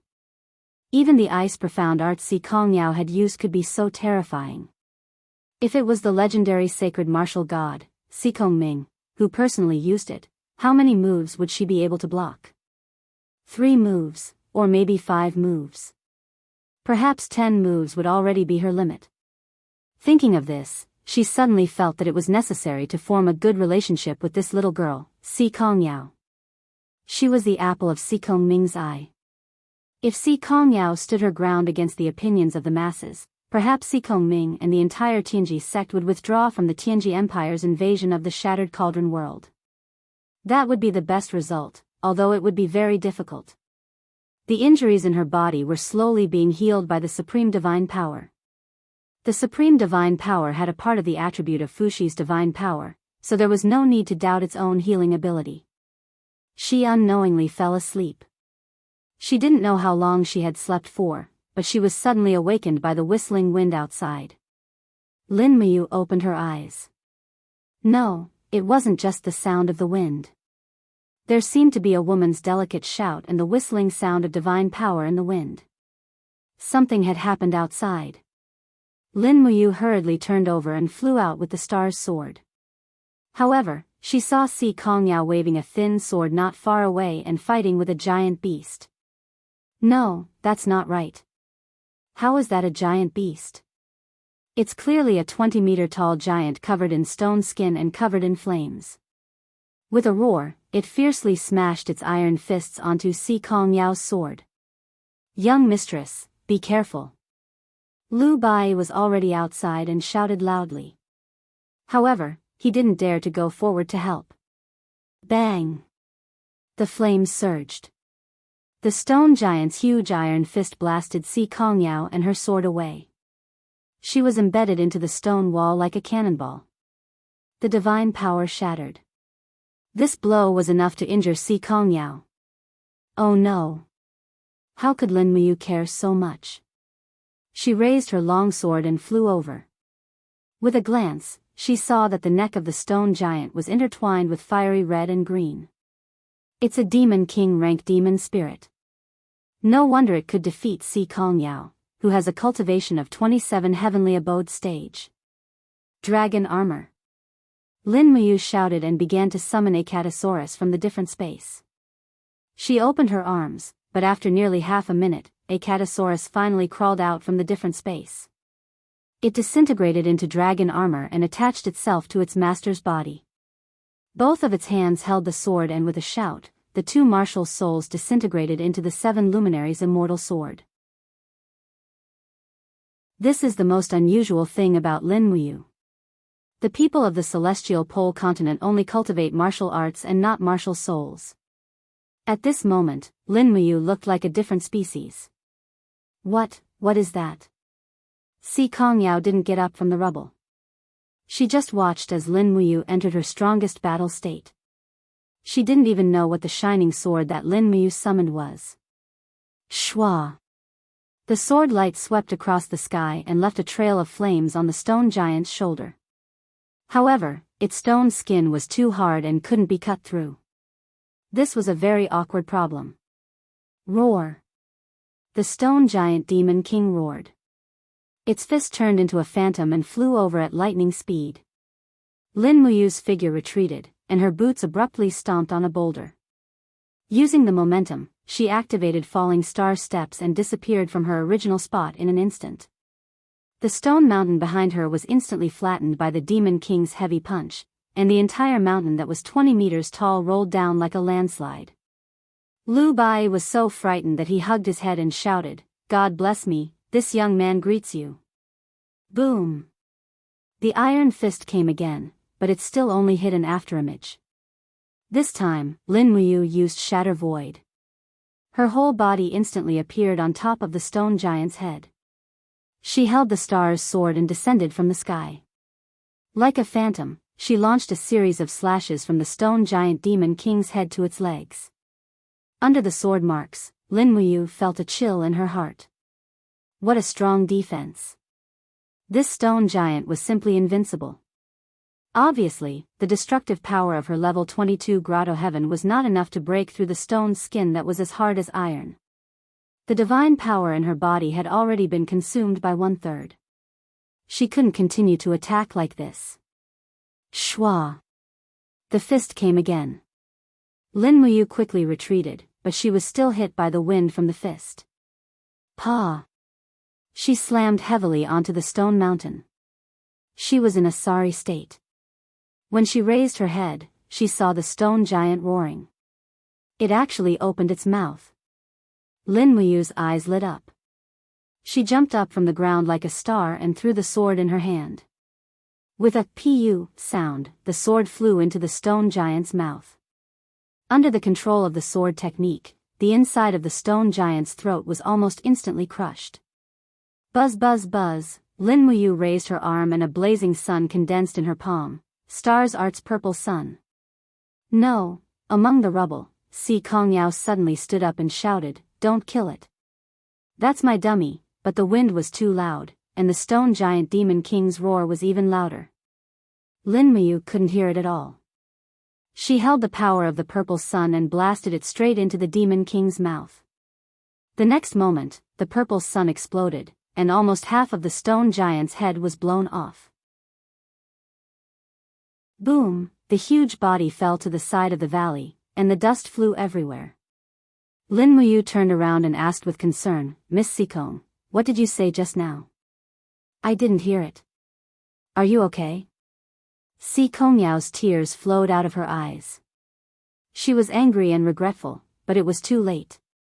There was no medicine for regret in this world. Chapter 739. Dummy? Lin Muyu stood on the head of the stone giant demon king's corpse and asked in confusion, "What happened?" "Miss, do you know this demon king?" Si Kongyao walked to the side of the stone giant's corpse in 2 or 3 steps. She lay on its huge arm and started bawling. As she sobbed, she said, "Dummy was the most obedient. He did whatever I wanted him to do. I just wanted to test your strength. I didn't think that you would actually kill Dummy. Dummy was so kind, but you actually killed him." Lu Bai walked forward and whispered, "Young hero, you might not know this, but I've heard some rumors before. Some rich people would raise demon spirits, and the Tianji sect's main altar raised a stone giant demon spirit. It has already cultivated to the demon king realm. It seems to be true, but when it comes to you, the legend has already ended. How would Lin Muyu know that this demon king was raised?" She felt a little guilty and said, "Miss Sikong, I'm sorry. I didn't do it on purpose. I was just worried that it would hurt you, so I didn't hold back." Si Kongyao cried her eyes out and said, "I don't blame you. I only blame myself for acting smart and harming Dummy instead." "Then, what do we do now?" Lin Muyu looked at the demon king's head. The demon spirit stone seemed to be calling out to her. Although this dummy was raised by the Sikong family, it would be too wasteful to ignore the demon spirit stone. Si Kongyao wiped her tears and said, "I want to bury Dummy." "Bury?" Lin Muyu was stunned. "How are you going to bury a body that weighs over 100 tons? Even if you dig a hole, it shouldn't be so big." "I don't care. I want to bury it anyway." Si Kongyao cried and threw a tantrum. At this time, she finally looked like a young girl, willful and unreasonable. "All right, bury it then. How do you want to bury it?" Lin Muyu was in the wrong and naturally couldn't be too forceful. She could only accommodate her. Si Kongyao wiped her tears and said, "I'm going to cremate it." "Cremation?" Lin Muyu felt dizzy. Whether the body of this stone man could be burned was another matter. Even if it was burned, there would be residue left. How could she cremate it? Where was it buried? There were rocks everywhere in this valley, and there was only a little soil on the ground. There was no way to dig a hole. After saying that, Si Kongyao turned around and flew up, her long hair messy in the air. "Where are you going?" "I'm looking for firewood," Si Kongyao said quietly. The sadness on her face did not recede at all. It was true that Si Kongyao cultivated the ice mystic arts of the ice elemental precept. She did not have much attainment in the fire elemental precept. It was impossible for her to rely on the fire elemental precept to burn Dummy's corpse. "Then come back early. We'll stay here and guard Dummy's body," Lin Muyu said. "Yes." Si Kongyao nodded. A flash of lightning flashed in the air. She had already teleported away. "Now, what should we do?" Lu Bai muttered to himself. His face was full of an unfathomable expression. "What else can we do?" Lin Muyu said lightly, "Do things according to our own rules." After saying that, he stretched out his hand and gently grabbed at the air. He directly absorbed Dummy's demon spirit stone into his hand and put it into his Qingquan bag. Then he looked at the body of the stone giant. The stone skin seemed to be slowly cracking, forming pieces of benzene about a meter in diameter. Lin Muyu had seen how hard Dummy's stone skin was. Even the star's sword infused with his supreme divine power couldn't split it. It was imaginable how hard it was. It was probably even harder than a 10,000-year-old dragon armor. It was worthy of the Demon King's defense. His heart was moved. If this benzene piece was used as a shield, what else could pierce through it? When two armies confronted each other, whether it was spears, swords, arrows, or crossbows, they would probably be helpless against this kind of iron wall.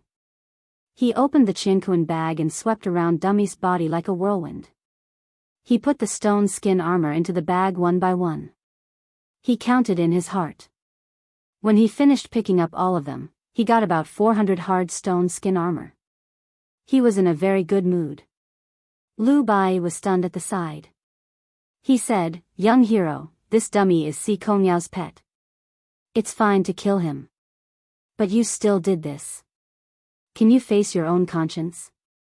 If conscience can make a meal, I will definitely not let it down." Lin Muyu's voice was very calm. He smiled and said, "My conscience has always been towards my own people, not towards my enemies. Si Kongyao is destined not to be one of us." "Why?" Lu Bai was stunned.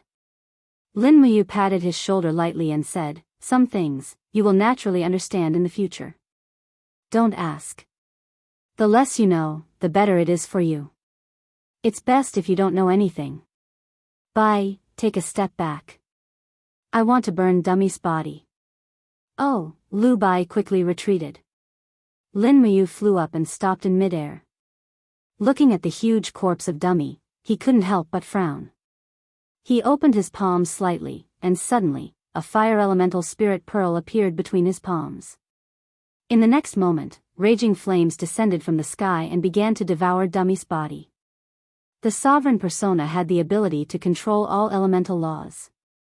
The intensity of the raging flames that Lin Muyu summoned was in no way inferior to the power of a fire elemental master god. In addition, after Dummy's death, his body had lost the protection of spiritual power. His defense was completely incomparable to when he was alive. In an instant, the fat and other substances in his body began to burn, and the flames soared into the sky.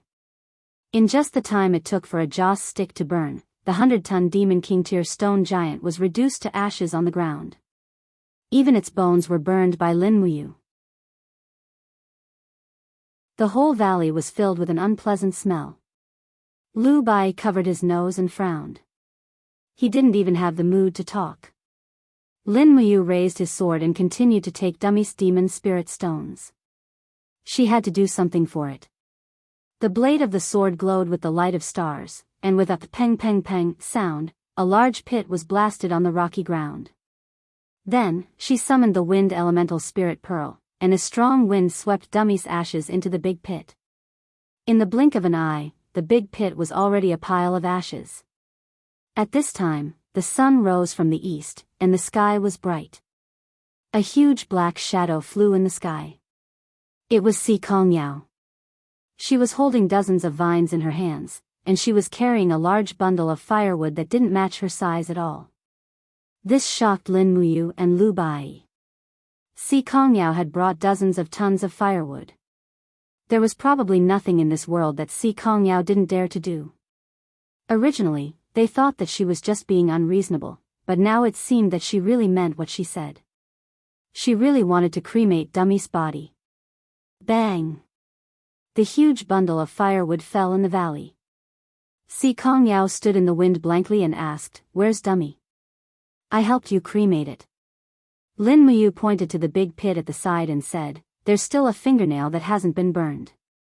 Do you want to keep it as a memento?" "No need." Si Kongyao's eyes were full of confusion, and said, "Where did you get the firewood to cremate Dummy?" "With just divine power, I'm afraid that even a sacred martial king's divine power wouldn't be enough to completely burn Dummy's huge body, right?" Lin Muyu frowned and said, "His body is just very flammable." I used a little flame and it burned on its own. Si Kongyao squinted her beautiful eyes and stared at Lin Muyu for a few seconds, and said, "Forget it, I won't pursue it. Since you helped dummy cremate, I thank you." "You're welcome, it's what I should do." Lu Bai rubbed his belly and said, "You guys don't have to be so polite. Let's go somewhere else to cook. I'm starving." "Okay." Lin Muyu turned her head, but at this moment, a shrill cry came from the sky. It was very familiar. It was a wolf falcon. Again? Lu Bai frowned and said, "These dragon knights are really haunting us. Let's quickly hide in the cave. Maybe they won't find us." "It's no use. Since the wolf falcon found us, the dragon knights shouldn't be far away. However, before the dragon knights arrive, we still have time to eat breakfast, and breakfast came to us on its own." "What do you mean?" Si Kongyao frowned slightly. She couldn't hear what these two were saying at all. "Just wait for your delicious meal, Miss Sikong." Lu Bai smiled obsequiously. Whoosh! A fist-sized rock flew out, and the wolf falcon in the air fell to the ground with a sad cry. Lin Muyu flew over and returned with the wolf falcon's corpse. She said, "Let's go out of the valley and start a fire. The dragon knights should be here in about an hour." "Okay." After leaving the valley, they found a small stream under the rocks. After plucking the wolf falcon's feathers and gutting it, they skillfully roasted it over the bonfire. They sprinkled cumin and oil over it, and before long, the aroma filled the air. Lin Muyu had been hungry for a long time, and she was full of anticipation as she waited to eat. Si Kongyao stood at the side with a look of amusement and helplessness. These two were really too daring. They even dared to eat the Tianji Dragon Knight's exclusive wolf falcon. There was nothing in this world that they didn't dare to eat. However, Si Kongyao stared at Lin Muyu's back and felt that this person was becoming more and more mysterious. It was understandable that he dared to eat the wolf falcon. Who knew how many secrets this guy was hiding? Not long after, the wolf falcon's meat was extremely fragrant and tempting. Lin Muyu took out the little demonic noise knife and cut a large piece of meat for Si Kongyao. Si Kongyao didn't refuse and nodded with a smile. She placed the piece of meat in her palm and held it with her Xian energy so that it didn't touch her palm directly. Then, she ate it in small bites. It was indeed delicious. The wolf falcon's meat was very fresh and tender. It was simply better than all the other birds. Within the spirit pulse art, a total of 11 powerful auras were rapidly approaching. Lin Muyu naturally knew who they were, but since she couldn't hide, there was no point in hiding. She took the opportunity to eat and sleep before fighting. The demonic noise knife spun and cut off pieces of extremely tender meat from the wolf falcon's leg. She ate nearly 1 kilogram of meat in one go. She patted her stomach. Half full, it was time to act. Roar, roar, roar. Following the roar of the giant dragon, black figures pierced through the clouds and descended from the sky.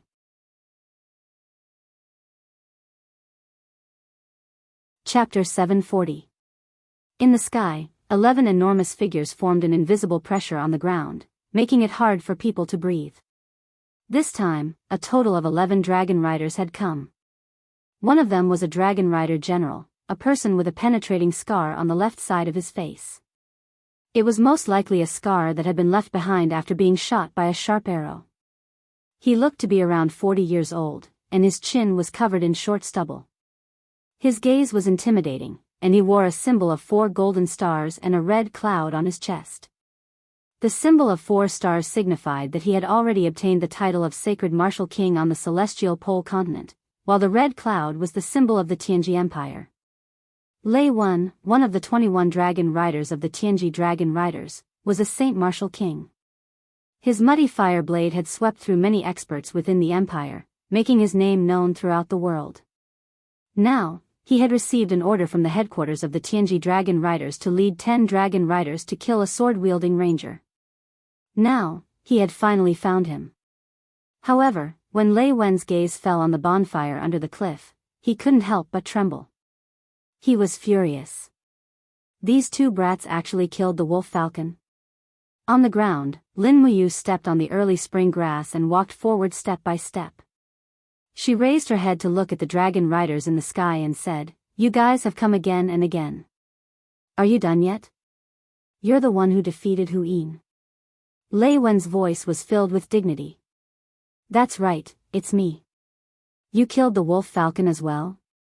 "That's right." "You have a good appetite." Lei Wen's gaze turned cold, and he became especially ferocious. "Do you know how to write the word death? Only death awaits those who challenge the Tianji dragon riders. I don't care who you are. Today, this will be your burial ground." "Is that so?" Lin Muyu raised her head to look at him. She didn't fear death, and her aura didn't lose out at all. Aura was a part of the domain. At this moment, Lei Wen was secretly shocked. Just who was this young man to be able to compete with his aura when he was riding a dragon? At this moment, a beautiful girl walked out from the forest. It was Si Kongyao. She had a faint smile on her face and said, "Uncle Lei Wen, long time no see." Lei Wen was stunned. "See? Young Miss Si Kong, why are you here?" Si Kongyao smiled. "I came out with two friends to travel around the world." "These two are your friends?" "Yes." "How is that possible?" Lei Wen's eyes were filled with disdain towards Lin Muyu and Lu Bai. His face was filled with a look that said, "Who is Miss Si Kongyao, and why would she hang out with these two lowly people?" "Miss Si Kong, these two have injured Hu Yin and Li Ku, the two dragon riders. They are openly provoking the Tianji dragon riders, which is equivalent to provoking the Tianji Empire. Even if they are friends of Miss Si Kong, this humble one, Lei Wen, cannot be biased." "Really?" Si Kongyao narrowed her eyes. "What if they are from the Tianji sect? Was Uncle Raven going to do something to them?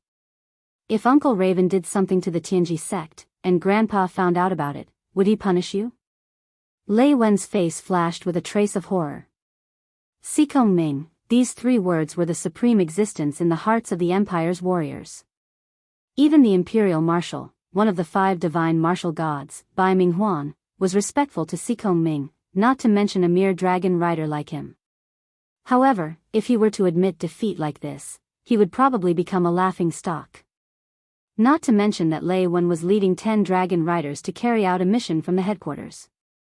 If he returned without any results, he would not be able to explain it to his superiors. The muddy fire saber in his hand began to hum, as if it was already anticipating a battle. Lei Wen said with a fake smile, "I have to give face to Miss Si Kong. Since these two people are from the Tianji sect, wait." Lin Muyu raised her eyebrows. "I am just an idle person, not from the Tianji sect." "Oh." Lei Wen smiled, "Then it's even easier." Si Kongyao stomped her feet in anger and stared at Lin Muyu. You want to anger me to death? Are you a pig?" Lin Muyu naturally knew what Si Kongyao was thinking. She wanted to pull her into the Tianji sect, but this was absolutely impossible. Once she joined the Tianji sect, she would not be able to control herself. She, the Qin king of the Shattered Cauldron world, would not know how to stand in the Qin Empire in the future. Lei Wen raised his blade and shouted, "Spread out. Surround this place. Don't let anyone escape. Today, I want the corpses of these two brats to lie on the ground. How dare they challenge the dignity of the Tianji dragon riders? You two must have eaten the guts of a leopard." "Wait!" Si Kongyao cried out and stood in front of Lin Muyu. "Uncle Lei Wen, these two have yet to join the Celestial Mystical Sect.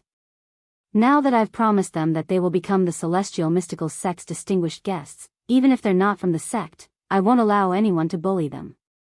Uncle Lei Wen, are you not going to give face to the Celestial Mystical Sect? Honored guests?" Lei Wen was stunned. "I remember that the Tianji sect's honored guest last time was General Zhang Cheng, one of the 5 martial saint gods of the empire. Why did they invite these two, honored guests this time? Anyway, they are honored guests of the Tianji sect. Touching them is equivalent to becoming an enemy of the Tianji sect." Si Kongyao quickly made her position clear. Lei Wen smiled, Miss Si Kongyao, although the Tianji sect is respected in the empire, we, the Tianji Dragon Riders, carry out His Majesty's orders. I respect the Tianji sect and Lord Sikongming, but please respect the Tianji Dragon Riders as well. Don't make it difficult for me. How can these two clowns be honored guests of the Tianji sect? Don't deceive yourself, Mississippi. Si Kongyao was anxious. She stamped her feet and said, "What do I have to do for you to let them go?" "Humph, VIPs. Lei Wen's arms emitted traces of fire rule divine power and entered the muddy fire saber. In an instant, the saber was burning red, illuminating his ferocious face. He smiled and said, "I can admit that they are VIPs, but they have to pass through my muddy fire saber. Otherwise, how can they be worthy of being VIPs of the Tianji sect?" Si Kongyao was silent. Lin Muyu's body was surrounded by an invisible whirlwind. She rose into the air and stood at the same height as Lei Wen. She looked at him and said, "Then, what do I have to do to pass your muddy fire blade?" "As long as you can survive 20 moves from my muddy fire blade, Lei Wen, will let you go." "How about it?" Lei Wen's eyes were filled with arrogance. He didn't even put Lin Muyu in his eyes. He was going to say 10 moves, but this brat won against Hu Yin. Even if it was a trick, he must have some ability. So he said 20 moves. Lin Muyu was also angry. After talking so much nonsense, she had already recovered 90% of her divine power. This Lei Wen's aura was completely exposed. He didn't hide it at all. Under the detection of the spiritual pulse technique, he was at the 34th Grotto Heaven level. If he was only at the 34th Grotto Heaven level, he would have a great chance. Plus, Lei Wen was so arrogant. It was time to suppress him. Alright, 20 moves. Come. The flames of the muddy fire blade soared. The dragon Lei Wen was riding on also let out a roar. Its whole body was covered in flames. It was a fire dragon with extraordinary power. Lin Muyu secretly thought to herself. When fighting Lei Wen, she still had to be careful of the fire dragon's bite and dragon's flame. Otherwise, if she was careless, she would suffer. No matter what, Lei Wen was a dragon rider. She couldn't underestimate him. Lei Wen's blade was raised horizontally. A flame formed into a dragon and circled around the hilt. It was actually Dragon Qi. This was a dragon rider who could control Dragon Qi. Lin Muyu was secretly startled. She slowly unsheathed her stellar sword. Streaks of frost and stars lingered around the blade. Since Lei Wen was using the law of fire, then she would use the law of ice, which was relatively more restrained. "If you lose, I want your head to report to His Majesty," Lei Wen said indifferently. No one would doubt the truth of his words. "And if you lose?" Lin Muyu raised her eyebrows. "What are you going to give me?" "If I lose?" Lei Wen laughed out loud. "What a joke. You think I will lose to you? What if?" Lei Wen frowned. "If I lose, I, Lei Wen, will give my life to you." "Why would I want your life?"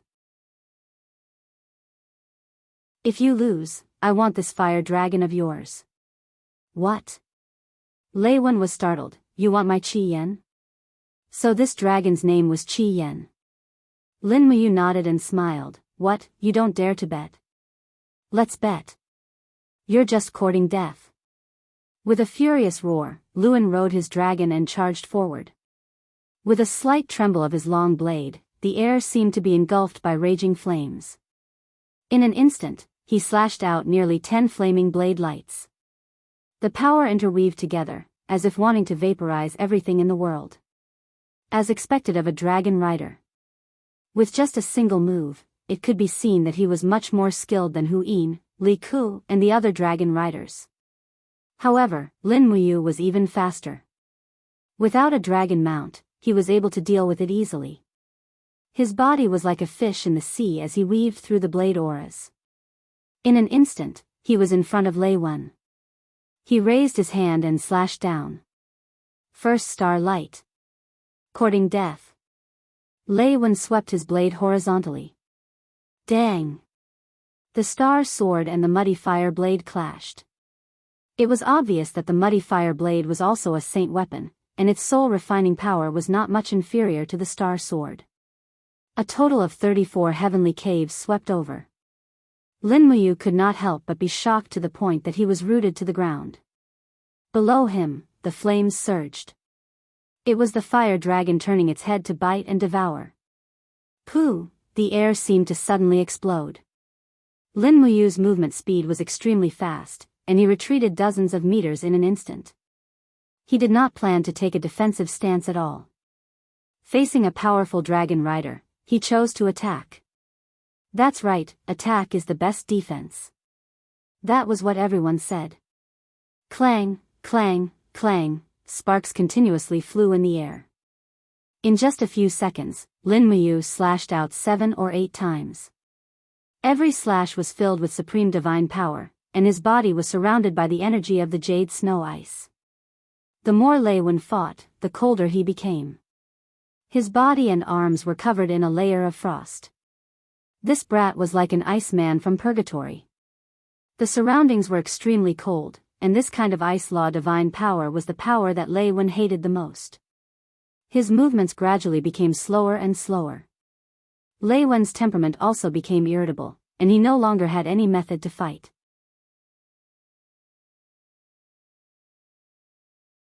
Chapter 741. Pung. Lin Muyu's fist, which was filled with frost, landed heavily on the blazing palm that Lei Wen had hurriedly thrown out. The surrounding time and space seemed to have frozen in that instant. Hexagonal ice crystals appeared in a spherical force field, randomly splashing and shooting in all directions. In a duel between two deities, bystanders were no longer able to enter the force field created by their battle. Lei Wen remained silent, but the flames on the muddy fire blade became more and more vigorous. In an instant, the blade's light increased explosively, and the domain also increased greatly. Under the pressure of the power, illusions were actually formed, and countless long blades in the sky slashed towards Lin Muyu, seeming to be invulnerable. Wang wang, golden lights suddenly appeared, and a perfect round bottle-gourd wall surrounded Lin Muyu. In the violent vibrations, the bottle-gourd wall could not withstand Lei Wen's 34 layers of waves, and suddenly shattered. But in the instant that it shattered, a beam of light flew out. In Lin Muyu's hand was an astral chain, and she charged towards Lei Wen. Leaping into the air, the astral chain swept out with a shwa-shwa sound. Child's play. Lei Wen could not help but let out an explosive roar. The muddy fire blade was swung backwards, and when it slashed out, an earth-shattering wave of flames swept out, actually blowing away the power of the astral chain. What a good dragon knight. Indeed, he was much stronger than ordinary dragon knights. Just in terms of cultivation alone, he was already firmly above Lin Muyu. Unfortunately, Lei Wen still did not understand Lin Muyu. In the instant that the astral chain shattered, Lin Muyu's figure flashed above Lei Wen's head, and her battle boots, which contained boundless divine power, heavily kicked towards Lei Wen's shoulder. Scoundrel. Lei Wen hurriedly raised his left fist and punched towards Lin Muyu's calf, forcing her to retreat. But the retreating Lin Muyu's figure miraculously flipped, and like a swimming dragon, she appeared under Lei Wen's armpit. A small demonic noise blade in her left hand spun, and like a high-speed fan blade, it landed under Lei Wen's armpit. Poochie. Finally, blood was seen. Lei Wen's divine power spirit wall was unable to block the sharp aura of the little magic noise blade, and his armpit was sliced open by about 3 centimeters, which was not considered a heavy injury for Bing. Lin Muyu immediately retreated after her attack. She raised her stellar sword and slashed downwards. It was chaos of the common life. Humph. Lei Wen had already seen chaos of all lives in the previous few moves, so he naturally knew that this move wouldn't be able to do anything to him. Thus, he raised the hilt of his blade with both hands to block. Clang! A golden shockwave of divine power swept out, and something that Lei Wen had never expected happened. Lin Muyu's attack seemed to be much heavier and more ferocious than before. His right hand actually could not hold the hilt of the saber steadily, and the muddy fire saber almost flew out of his hand. Meanwhile, Lin Muyu's sword slashed diagonally at his shoulder, directly cutting into his armor. Fresh blood spurted out. Lin Muyu's body was in the air. As long as he used a bit of strength in his arms, it would be enough to cut off Lei Wen's right arm. However, he did not do so. Killing a dragon rider like Lei Wen here was completely meaningless, and it would also create a powerful enemy for himself. It was also at this moment that Lei Wen fiercely tugged on the dragon's reins. The fire dragon immediately began to flip, forcibly swinging Lin Muyu's body away. On the ground, Si Kongyao actually clapped her hands and laughed. "Uncle Lei Wen, you have already lost." That's right, Lei Wen was already injured. Just now, when Lin Muyu stopped moving, it was because he was being lenient. Even an idiot could see that. Lu Bai's eyes had already turned white. It can't be. Who exactly is this brat, to actually be able to defeat the genuine Saint Martial King? Shwa shwa shwa, the flames were still dense in the surroundings. Lei Wen looked at Lin Muyu with a pale expression and said, What did you do to make my arm lose its divine power?" "It's very simple." Lin Muyu stood in the air and said, "The human body has a meridian under the armpit called the sun and moon, which connects the qi si and the arm. I just used a knife to cut off your sun and moon meridian, so that the wave divine power in your qi si can't flow into your arm, so you can't block a mere blow of mine. Lord Lei Wen, do we still want to continue fighting?" Sun and moon. Lei Wen did not know this. He frowned and said, "No need to fight, I admit defeat, but this fire dragon is a companion found in the dragon nest 3,000 years ago. It is impossible to give it to you. If you want something else, as long as I, Lei Wen, have it, and I am willing to admit defeat, I will definitely give it to you." "Not giving me a fire dragon?" Lin Muyu narrowed his eyes. He had originally planned to get a dragon from the celestial pole continent to study so that he could better understand his enemy. However, on second thought, it would be too ostentatious to bring a giant dragon around. He still had to go to the other two empires to take a look. Fine, he might as well give up on this fire dragon. Thus, he said straightforwardly, "Sure, but this fire dragon should be quite valuable, right? Then I want enough precious demon spirit stones." "Demon spirit stones?" Lei Wen frowned and said, "Demon spirit stones are one of the most precious things in the celestial pole continent, and demon spirit stones can only be found by chance, not sought. From the breeding of a fire dragon to adulthood, the cost is about 3 million gold coins. How about this? I will give you 3 million gold coins in gold notes. Is that okay?" "No." Lin Muyu shook his head and stubbornly said, "Either bring the fire dragon to me, or give me enough demon spirit stones. Otherwise, in front of so many subordinates, are you still unwilling to admit defeat?" In fact, he was very clear in his heart that demon spirit stones were a cultivator's most precious treasure. As long as one had enough demon spirit stones and enough talent, one could train a genius to step into the god realm in a few short years, or even become a Saint Martial King or Saint Martial Venerable on this continent. Therefore, demon spirit stones were definitely not a common commodity. As a foreigner, even if he had money on this continent, there was no way for him to get demon spirit stones. At this time, it would be too much of a pity if he didn't ruthlessly extort Lei Wen. Lei Wen's face alternated between green and red. As a dragon rider, it was already shameful enough for him to lose to a nameless brat. If he didn't keep his word on the bet, he was afraid that he wouldn't be able to mingle in the dragon rider regiment anymore. Therefore, he frowned and said, "The Empire's laws have long stated that no one can privately buy or sell demon spirit stones. As a member of the Tianji Dragon Regiment, I naturally can't knowingly break the law." "Is that so?" Lin Muyu pondered and didn't say anything. At this time, the corner of Si Kongyao's mouth rose, and her smile was exceptionally sweet. "Uncle Lei Wen, I heard that every dragon rider has a quota of demon spirit stones that they can collect from the national treasury every quarter to use for their own cultivation. Also, a dragon rider only needs to take out less than half of the black market's money to buy a lot of demon spirit stones from the national treasury. Did I remember wrongly? There shouldn't be, miss, you." Lei Wen was so angry that his teeth itched. He originally wanted to lie to Lin Muyu, this hothead, but Si Kongyao actually sold him out. If that's the case, then there's no problem. Lin Muyu said, how about this, we go to the next city together, and wait for Lord Lei Wen to fulfill his promise and give me the 204th class demon spirit stones. It won't be too late for us to part ways then. Who said 204th class demon spirit stones? Lei Wen spat out his saliva, and the blue veins on his face protruded. Do you know the value of the 4th class demon spirit stones? I know the value of a fire dragon even more, Lin Muyu said. Si Kongyao couldn't help but stick out her tongue, and said with a smile, young hero, you're asking for a bit too much. Some provincial treasury doesn't even have a total of 204th class demon spirit stones. In my opinion, the value of a fire dragon should be equivalent to 105th class demon spirit stones. That should be it, at least in Tianji City. Her elbow had already turned completely outward. Let's go with 205th class demon spirit stones. Lin Muyu looked up at Lei Wen on the dragon's back, and said, Lord Lei Wen, what do you think? Lei Wen's face turned livid. 205th class demon spirit stones?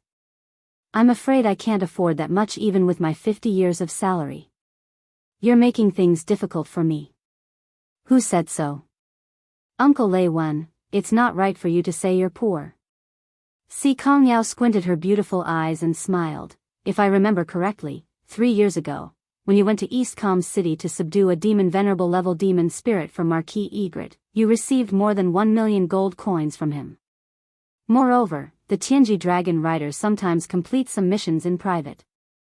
I'm afraid you guys also reaped a lot of benefits, right? Lei Wen's face was full of embarrassment, and the group of dragon riders behind him were also a little mischievous. After all, even if they stepped into the divine realm, they still needed to live. Since they entered the world to cultivate, how could they not be stained by the mundane world? Which dragon rider didn't have a mansion in the imperial capital? Therefore, Si Kongyao's words were also a secret that couldn't be said, and everyone had a tacit understanding. As members of the Tianji Dragon Riders, we have long sworn to dedicate our lives and everything to the Empire. Those are all gifts from the Empire to us, Lei Wen said solemnly. Good, gifts. Lin Muyu secretly felt that it was funny. Since it's a gift, then give me some of it. 200 tier 5 demon spirit stones, deal.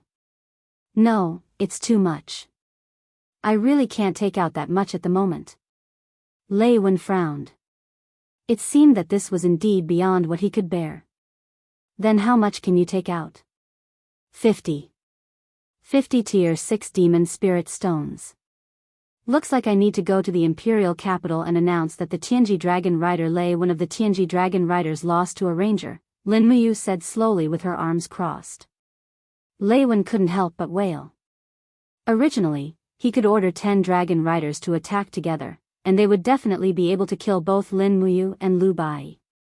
However, Si Kongyao was present, so he couldn't do it. After all, no one in the entire Tianji Empire was willing to offend a top expert like Si Kongming. Alright, 100 tier 5 demon spirit stones, how about it? It's a deal. We'll head north from here, and when we reach the 9 Dragons City in the south of the Tianji province, I'll go to the treasury and buy some demon spirit stones for you. How about that? Thank you, Lord Lei Wen. Lin Muyu said respectfully. At this moment, Lei Wen didn't seem like an opponent, but more like a god of wealth.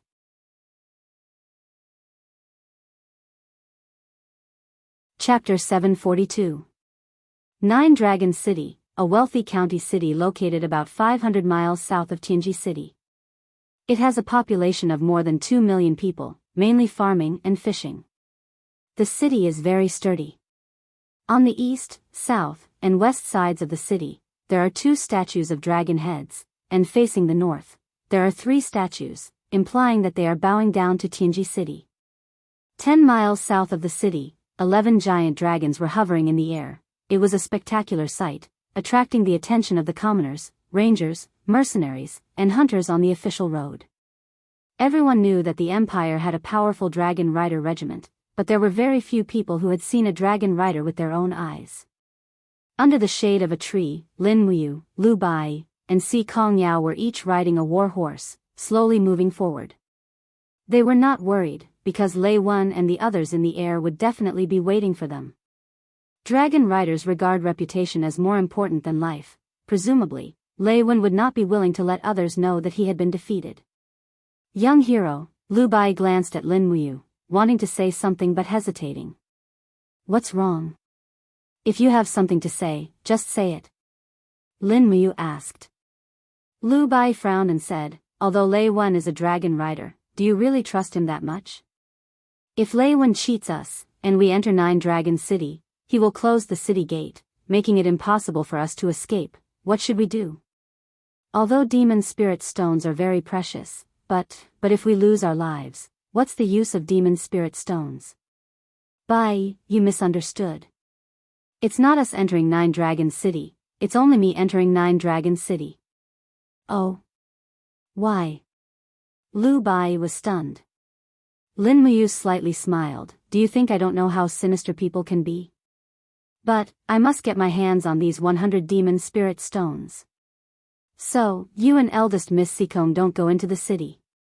You'll go around the Nine Dragon City and head towards the direction of the Tianji City.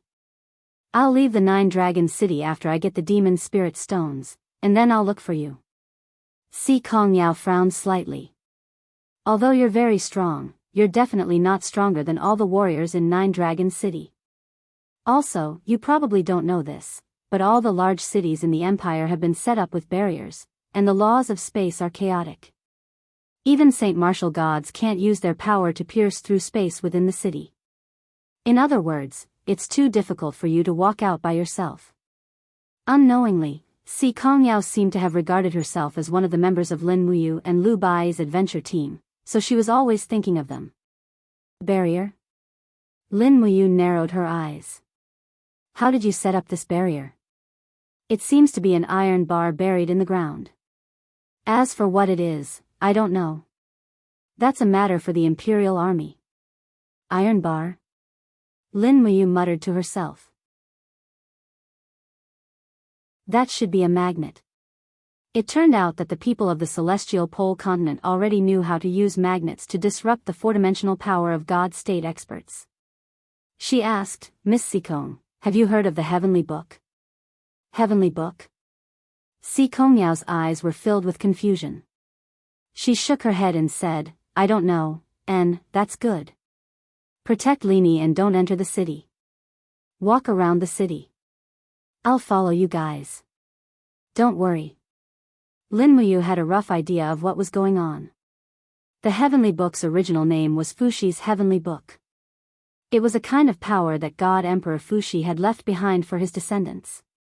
The celestial pole continent in front of them was a plane that belonged to the Western Heaven realm, so they didn't know about the existence of the Heavenly Book. This was easy to handle. When they reached the outskirts of Nine Dragon City, Si Kongyao and Lu Bai parted ways with Lin Muyu. Lin Muyu waved at Lei Wen and the other dragon knights in the air and entered the city. What does that kid want to do? Lei Wen frowned. I don't know. It seems that he wants to enter Nine Dragon City alone. A dragon knight replied. He's really arrogant.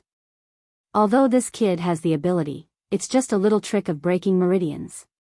He actually dares to be arrogant in Nine Dragon City. He's really courting death. Lord Dragon Knight is wise.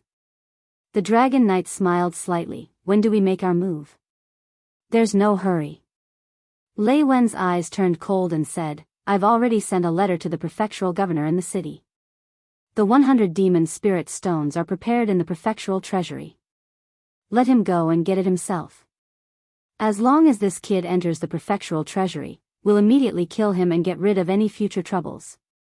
We can also bring his head to the marshal to receive the reward. Yes, this is a good idea. That kid will be ecstatic when he sees the demon spirit stones. As a result, he will let down his guard. That's the best time for us to make our move.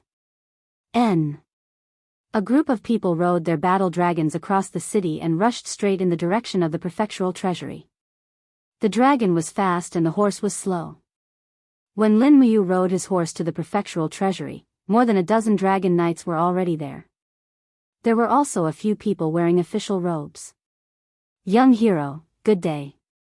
The middle-aged fat man wearing the official robe smiled. The demon spirit stones have been prepared, but, as the prefectural governor, I can't easily enter the prefectural treasury.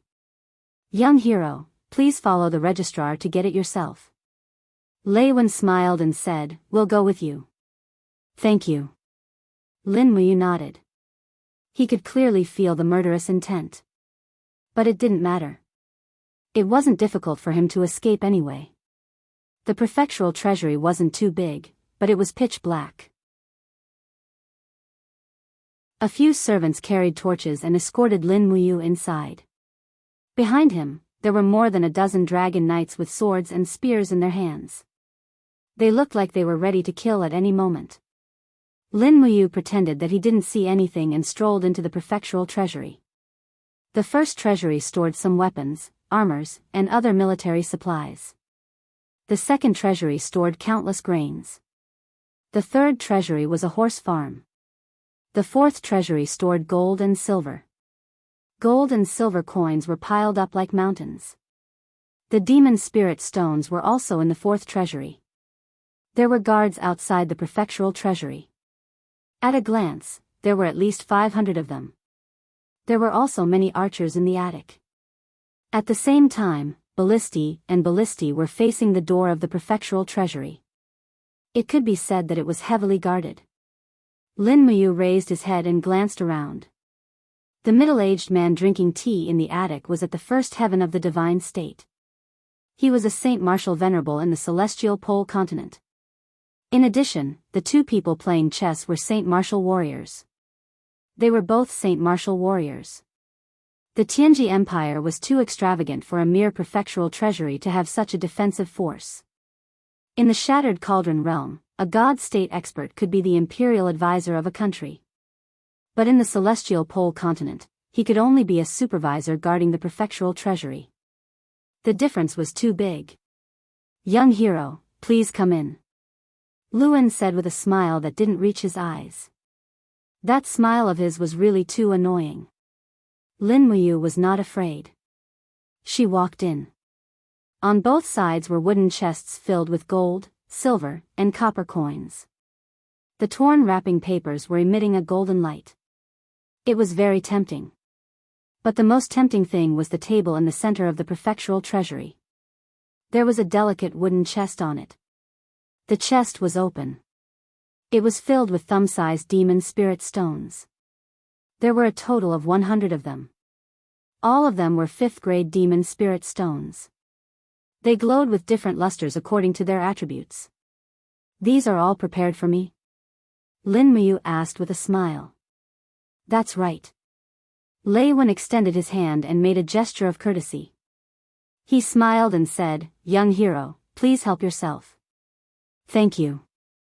Lin Muyu walked forward calmly. She picked up the wooden chest and poured the 105th-grade demon spirit stones into her cosmos sack. But at this moment, a dragon knight's vicious laughter came from behind. These demon spirit stones are treasures obtained by the blood and sweat of the brave warriors of the Empire. Kid, who do you think you are? You actually want to take them for yourself? I'm afraid you have the reputation to take them, but you won't have the life to enjoy them. It was a young dragon knight about 17 or 18 years old. Probably because he became a dragon knight at such a young age, his eyes flashed with ruthlessness and violence that did not match his age. It was a smile that made Lin Muyu extremely disgusted. Sometimes, people were not people. Just like this young dragon knight in front of her. His blade must have been stained with the blood of many innocent people. Lord Lei Wen. Lin Muyu turned around and smiled. Is this your idea? Lei Wen nodded. I'm sorry. I can't let you leave here alive. If you do, you will be the shame of the Empire. The shame of the Tianji Dragon Riders. Why are you talking so much to him? Attack. The young dragon knight was the first to attack. His sword turned into a stream of light and attacked at an astonishing speed. It did not seem like a speed that a divine sky realm cultivator could reach. Moreover, the sword light contained countless changes. It was obvious that his swordsmanship was extraordinary. This person must be from a prestigious family. Otherwise, he would not have such ruthlessness and arrogance. In that instant, Lin Muyu wanted to kill. Clang! When it came to swordsmanship, Lin Muyu no longer feared anyone in the world. His current swordsmanship was a combination of the sword control technique and the demon race's swordsmanship. He could easily see through his opponent's swordsmanship. He gently moved his sword and used the hilt to grab his opponent's wrist. Ah! The young dragon knight was startled. He immediately lowered his body and kicked at Lin Muyu's abdomen. He roared, "I'll break your energy, see." So ruthless. Lin Muyu's speed was as fast as lightning. The astral sword flashed with a cold light, and with a kacha sound, the young dragon knight's leg was directly cut off. Blood spurted out, and before he could feel any pain, Lin Muyu's left fist landed on his chest. His ribs were all shattered, and even his heart was shattered. Bang! The young dragon knight's body seemed to have exploded. "Since you want to kill me, don't blame me for being ruthless." Lin Muyu roared. His fist that had pierced through the dragon knight's chest suddenly opened up. Star power instantly exploded, 7 glorious stars transformation. Boom! Half of the vault had been razed to the ground, and Raven and the rest of the dragon knights were lying in the mess. Basically, everyone was heavily injured, and the two who bore the brunt of the attack were directly killed by the 7 glorious stars transformation, and this was even when Lin Muyu had not used her full strength. Whoosh! A dark green dagger appeared in his hand. After a flash of light, a person disappeared from Nine Dragon City, which was said to be sealed by a barrier. Lei Wen raised his head and looked in the direction that Lin Muyu disappeared. He felt as if his entire world had collapsed.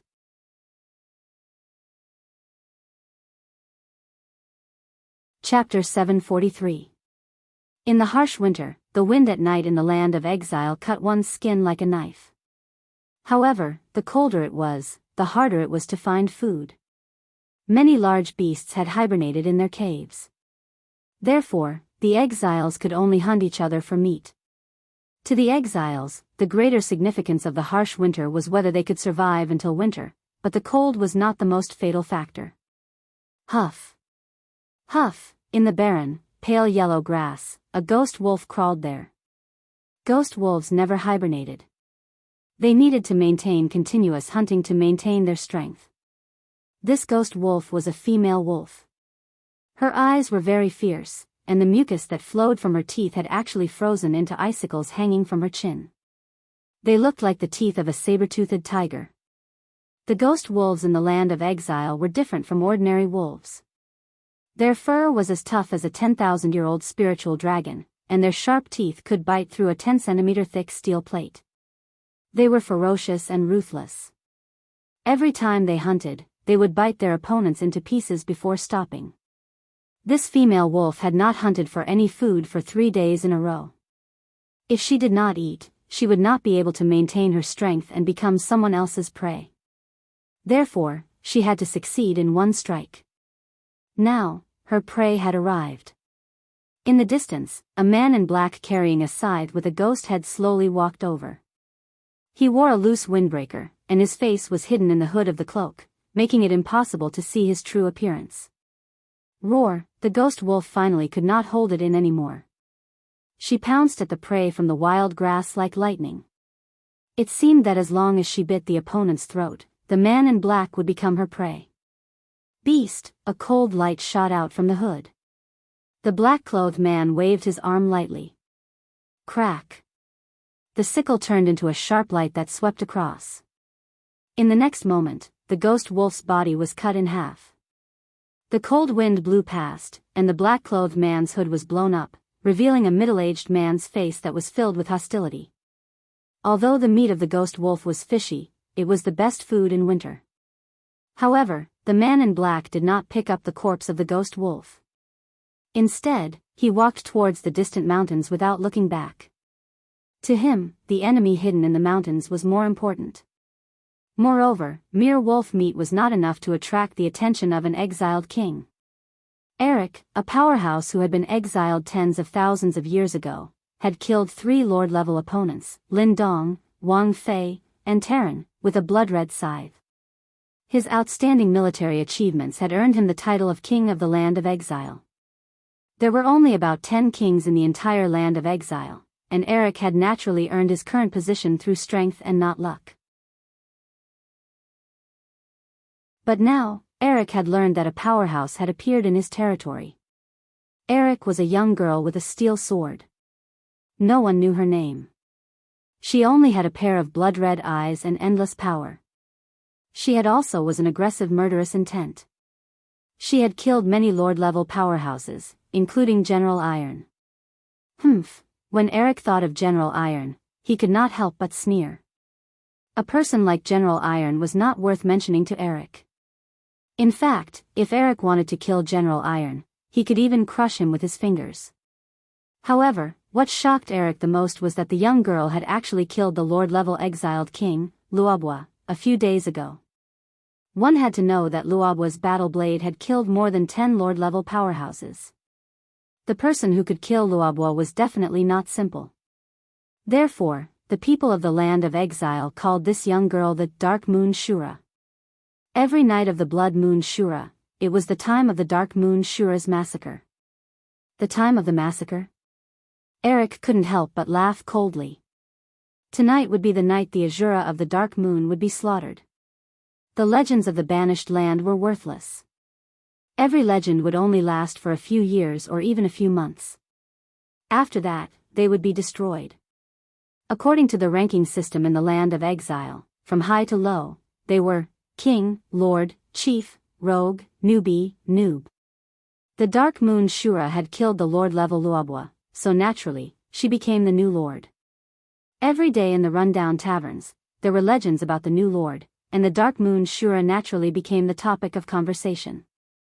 People said that the Dark Moon Shura had the most beautiful face and the most enchanting figure in the world, but she was also the cruelest hunter in the Land of Exile. Anyone who was targeted by the Dark Moon Shura did not live to the second day. Eric did not believe it. He decided to use the waning moon scythe in his hand to end the legend of the Dark Moon Shura. Because he was the king, he had the right to end this legend. Therefore, Eric did not even bring a single servant with him. He only came to the Dark Rock mountain range, which had been classified as the Dark Moon Shura's territory. She had to die. This was something that had already been decided. Eric's lips curled into a confident smile. The blood-red waning moon hung in the sky. It seemed fake, but the cold moonlight seemed to make the Land of Exile even colder. It was as if everything on the earth was about to freeze into ice. In the Dark Rock mountain range, there was no sign of human habitation. There were no weeds, only cold, black stones. On one of the giant rocks, a beautiful girl sat. Beside her, a bonfire swayed in the wind. She stretched out one of her slender, snow-white legs and lifted the coarse cloth on the outside of her thigh to change the medicine for her wound. She did not know which of the medicines was gold wound medicine, but she could instinctively confirm it by smell. In fact, the wound had already begun to heal. She had guessed correctly. Arg, the coarse cloth pulled on the wound. She could not help but frown. Enduring the great pain, she reapplied the medicine, tore off a piece of cloth from the edge of her skirt, and bandaged it again. This coarse cloth skirt was found in an abandoned house.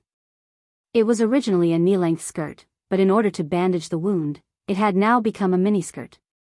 The area between the skirt and the girl's black boots was almost 30 centimeters of absolute territory. It was suffocating. After she rebandaged the wound, she laid down on her back to rest. She picked up the water bottle beside her and took a sip. Then, she held a piece of dry bread in her hand and gnawed on it.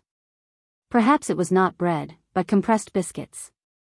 It was just that she had no idea what it was called. Suddenly, the girl raised her head, her beautiful eyes filled with vigilance. Someone had come, and a very strong one at that. Unfortunately, her leg had been cut by Lord Luobwa's blade. This had weakened her combat power by at least 20%. However, being in the banished land, she had long ago learned the rules of this place. There was never a path of retreat, and you could never be weak. Otherwise, what awaited you would not only be death, but you would also become food on someone else's plate. This was the rule of iron and blood. There was no room for tears or sympathy. Clang! Grabbing a longsword with mysterious runes carved on it, she leaped and disappeared from the giant rock. In the blink of an eye, she had already disappeared into the boundless night, as if she had become one with the night. Sha-sha! In the wind, a shadow came along with the wind. Like a bat, it gently attached itself to the giant rock. He raised his head and looked at the pitch-black night, the endless darkness of the Dark Rock mountain range. Where did you go? Eric coldly snorted. The waning moon scythe in his hand glowed with a faint bloody light. He used his spirit sense to sense a bit, and couldn't help but secretly laugh. So it's here. Run as much as you want, but you will never escape from my pursuit. Swoosh! His figure shot out like lightning. His speed was so fast that it was somewhat abnormal. Even a god might not be able to fly so fast. The surrounding scenery turned into a stream of light, and Eric no longer relied on his eyes. Instead, he relied on his spirit sense to chase after the Shura. In front of him was a wild grassland. The grass was as tall as a person, and any danger could be hidden in it. It was also here that the Shura's aura suddenly disappeared, as if it had never existed. Then there were only two possibilities. The first was that the Shura had hidden her aura, and the second was that she had already been killed. However, Eric was confident that his senses would not be wrong. Then there was only one possibility: the Shura had been killed. But this was even more impossible. How could a lord be killed in an instant? At this moment, Eric actually felt a little confused. Who cares? Eric coldly snorted. The waning moon scythe in his hands suddenly swung. Suddenly, a blood-red flame spread out like a fan. In the next moment, the entire grassland became a sea of fire, and the flames shot up into the sky. But at this moment, suddenly, a cold aura appeared in the sky again. Eric swung the scythe in the air without thinking. He only felt a huge shock coming from his arms, and with a clang, sparks flew everywhere. Eric was actually knocked back, and his body landed on the ground, forming a fierce shock wave that blew away the flames within dozens of meters. It was as if an invisible force field had been formed. In the air, the beautiful girl stood in the wind. There was not a trace of emotion on her stunning face, and the long sword in her hand shone brightly. She just looked at Eric indifferently. Finally willing to show yourself? The Shura of the Dark Moon. Eric held the waning moon scythe and looked at her as if nothing had happened. Your name? The girl said indifferently. Eric. After saying this, he touched his nose and added, King. And he emphasized it, as if he was emphasizing to his opponent. The girl revealed a smile and said, I don't know what a king is, nor do I care. Did you come here to kill me? That's right. Eric smiled and said, I can't tolerate a lord who doesn't submit to me in my territory. Then, let's fight. The girl raised the long sword in her hand high and looked down at Eric without the slightest fear. It was as if a king was just a symbol in her eyes, and nothing else represented anything else.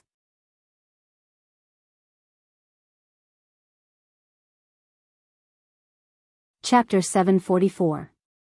Clang. Flames blossomed in the air like lightning. This time, she was at a disadvantage. The tremendous force contained in Eric's waning moon scythe sent her flying back, but she remained in the air. The blood in her body surged, and she felt a sweetness in her throat as she spat out a mouthful of blood. She raised her hand to wipe away the blood, and the remaining blood at the corner of her mouth looked so poignant. You are a very good opponent. Eric smiled faintly. If you are willing to surrender, I can consider not killing you and let you be my woman. The girl laughed. Her laughter was so frivolous and unrestrained. She looked at Eric with her beautiful eyes. No. Why not? Eric asked, puzzled. The girl said, I mean, you are not worthy. You. Eric said coldly. As the king of the banished land, as one of the rulers of this land, if I am not worthy, then who is? The girl seemed to be in a daze. No one knew what she was thinking. After a few seconds, she looked at Eric and said, I can't remember his name, but I know he must be waiting for me. I love him. You are courting death.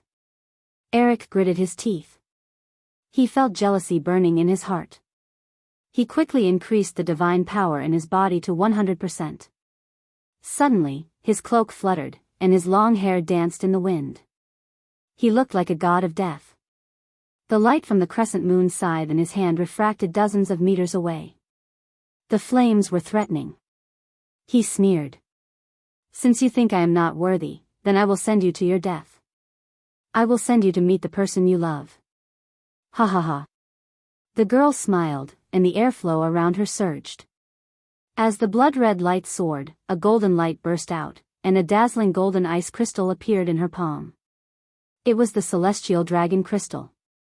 She didn't even know where this power came from, but she knew that this power belonged to her, as if she was born with it. Interesting. Eric roared. The crescent moon scythe slashed forward with divine power. The girl raised her palm, and the celestial dragon crystal flew out. Bang! Rays of light soared into the sky, illuminating the entire dark rock mountain range.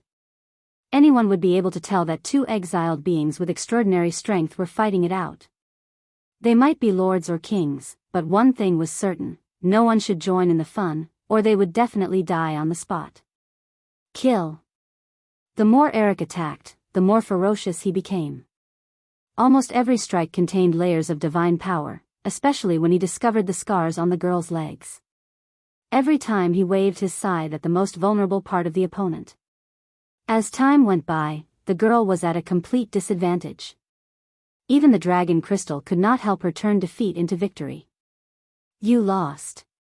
After Eric fiercely knocked away his opponent's longsword, he quickly flipped his scythe and thrust out with lightning speed. Pooh! The sharp awl pierced through the young girl's shoulder, sending her body flying backwards. With a dang sound, the nearly 30 centimeters long handle nailed the young girl to the rock. The young girl screamed and swept her sword across, leaving a wound on Eric's abdomen. Do you still want to struggle? Eric endured the pain. No matter how much it hurt, he could not show it. A king was a natural warrior. He would never know pain, and he would never know pity. If this girl was not willing to be his woman, then she could only be a dead person. Eric's face became extremely distorted as he gripped the handle of the scythe tightly. He pushed the handle inch by inch into the rock and grinned hideously. How does this feel? Do you think you can do whatever you want in the banished land with this ability? You're still far from it. I'll give you one last chance. Give up that so-called person you love and be my woman, and I won't kill you. The young girl smiled, and a bright dragon crystal quickly condensed in her palm. Never. Wow. The dragon crystal surged, and Eric took a few steps back from the impact. His eyes were filled with murderous intent. Don't blame me for this. He raised his palm, and a flame sprang up, forming a fire knife, and chopped down from above. The young girl could not move, but she was not afraid. Instead, she raised her head and looked at the fire with her starry eyes. She wanted to see how this person would kill her.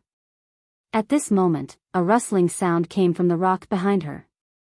With a "paw" sound, the hard rock was penetrated less than a meter away from the girl's face. From the rock, a sharp object protruded. It looked like a dragon's tail. In the next moment, the boulders started to crumble. When the boulders cracked, a gigantic head covered in scales peeked out. The moment it saw the girl nailed to the boulder, its eyes blazed with fury. With a howl, it broke out of the boulder, curled up its body, and charged towards Eric's flaming blade. Bang! The flaming knife landed on the back of the mysterious dragon's armor, causing sparks to fly everywhere. However, It seemed that Eric's unarmed attack didn't cause much damage to the dragon armor. The dragon rose up and swept its claws across Eric's chest. Blood was seen. Crack. Its sharp teeth bit the waning moon scythe, and it twisted its body, forcibly pulling the scythe out of the young girl's shoulder. Blood splattered everywhere, and after throwing the scythe away, it pounced toward Eric. Beast. Eric had roamed the land of exile for many years, but he had never seen a dragon before, let alone a dragon that would bite without hesitation like a mad dog, waving its fists and punching randomly. At first, the dragon was still able to resist, but soon, it could only take a beating. Eric became more and more courageous as he fought. His fists danced like a ferocious tiger, and the dragon was forced to retreat step by step. It was even forced to retreat to the rock. His fists landed, and the dragon's skin was torn open, as if he wanted to send it back into the mountain. Just as Eric was punching randomly, a cold wind suddenly came from behind. It was her, the dark moon Azura had attacked again. Eric raised his iron fist and shouted, "Fire shield." All God State experts who were proficient in the law of fire knew this move. Condensing flames and using energy to defend against the opponent's energy attacks, there was nothing more effective than this. Clang. As expected, the steel sword that contained the power of the dragon crystal was directly blocked by the fire shield, but in the cold wind, another force came from the right. Eric did not know that the Dark Moon Azura's attack was divided into two parts. It was not a fierce slash, but a crisscrossing attack with both hands. He blocked the steel sword on the right, but he could not block the weapon on the left, which was a fiery red scythe. Wasn't it his waning moon scythe? The waning moon scythe was beautiful, curved like a crescent moon, and unusually sharp. This was Eric's last sigh. Kacha. A human head flew into the air. Even a sovereign king had been killed. Bang! Eric's body fell into the valley, and the young girl stood calmly in the wind with the steel sword and scythe in her hands. The battle was over, and her injuries seemed to have worsened. Moreover, what was wrong with this dragon? Why did it suddenly appear to help her, and why was it beaten so badly? How pitiful. Are you all right? She looked at the giant dragon covered in crimson scales. It was a rare species. Howl. The giant dragon looked at her and actually wagged its tail like a big dog. It seemed that it was fine. The girl ignored it and flew into the depths of the valley. She searched Eric's waist and found a spatial bag. There were many good things inside, but they were basically all weapons and all kinds of food. The food was enough to last them for half a year, and the weapons were useless. In any case, they weren't easy to use. In addition, the girl's gaze fell on Eric's cloak. The cloak was made of very fine materials and felt very smooth to the touch. The young girl immediately fell in love with it and quickly took off the cloak. Then, her gaze fell on Eric's coffee-colored shirt. The color was very pleasing to the eye, and the material was also very smooth. The young girl looked at her short skirt. Not only was it ugly, but it was also very dirty.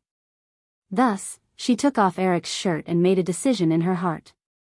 She would change this shirt into a dress as a reward for herself. The night wind whistled, and it was as if nothing had happened. In a small valley in the dark rock mountains, another bonfire rose, and the young girl sat next to it doing needlework. She tore half of Eric's shirt into strips to wrap the wound, and used the other half to make a skirt, but there was not enough fabric, so she could only make a short skirt. The dragon also followed them and sat beside the fire. It was not afraid of fire, so it shook its head and tore open the wall of the alternate dimension. Then it came out with a large piece of meat in its mouth. It seemed to be a deer leg. The young girl was stunned. This is for me. The dragon pushed the deer leg forward. In the land of exile, deer meat was a rare treasure. The young girl was overjoyed and continued to change her skirt. Not long after, the short skirt was finished. The young girl immediately took off her coarse skirt and put on the new coffee-colored skirt. There was no chance for the dragon to watch. Pfft, blood spurted out of the dragon's nose. "What's wrong with you?" The young girl frowned. The dragon shook its head and did not speak. Instead, it opened its mouth and bit the coarse skirt that the young girl had changed out of and threw it into the alternate dimension. It turned out that this was a dragon with a hobby of collecting. The young girl frowned. Didn't dragons collect glowing gems? This dragon was actually an anomaly, and it liked to collect skirts. Anomaly, simply too much of an anomaly. All anomalies should be killed, the young girl thought. This was what the young girl thought. However, this dragon had saved her life. Forget it, she would spare its life. She looked at her new skirt again, and the more she looked, the more she liked it. She was full of joy. You're tuning into the Carefree Valley YouTube channel. Don't forget to subscribe and join us on this journey to catch the most captivating stories.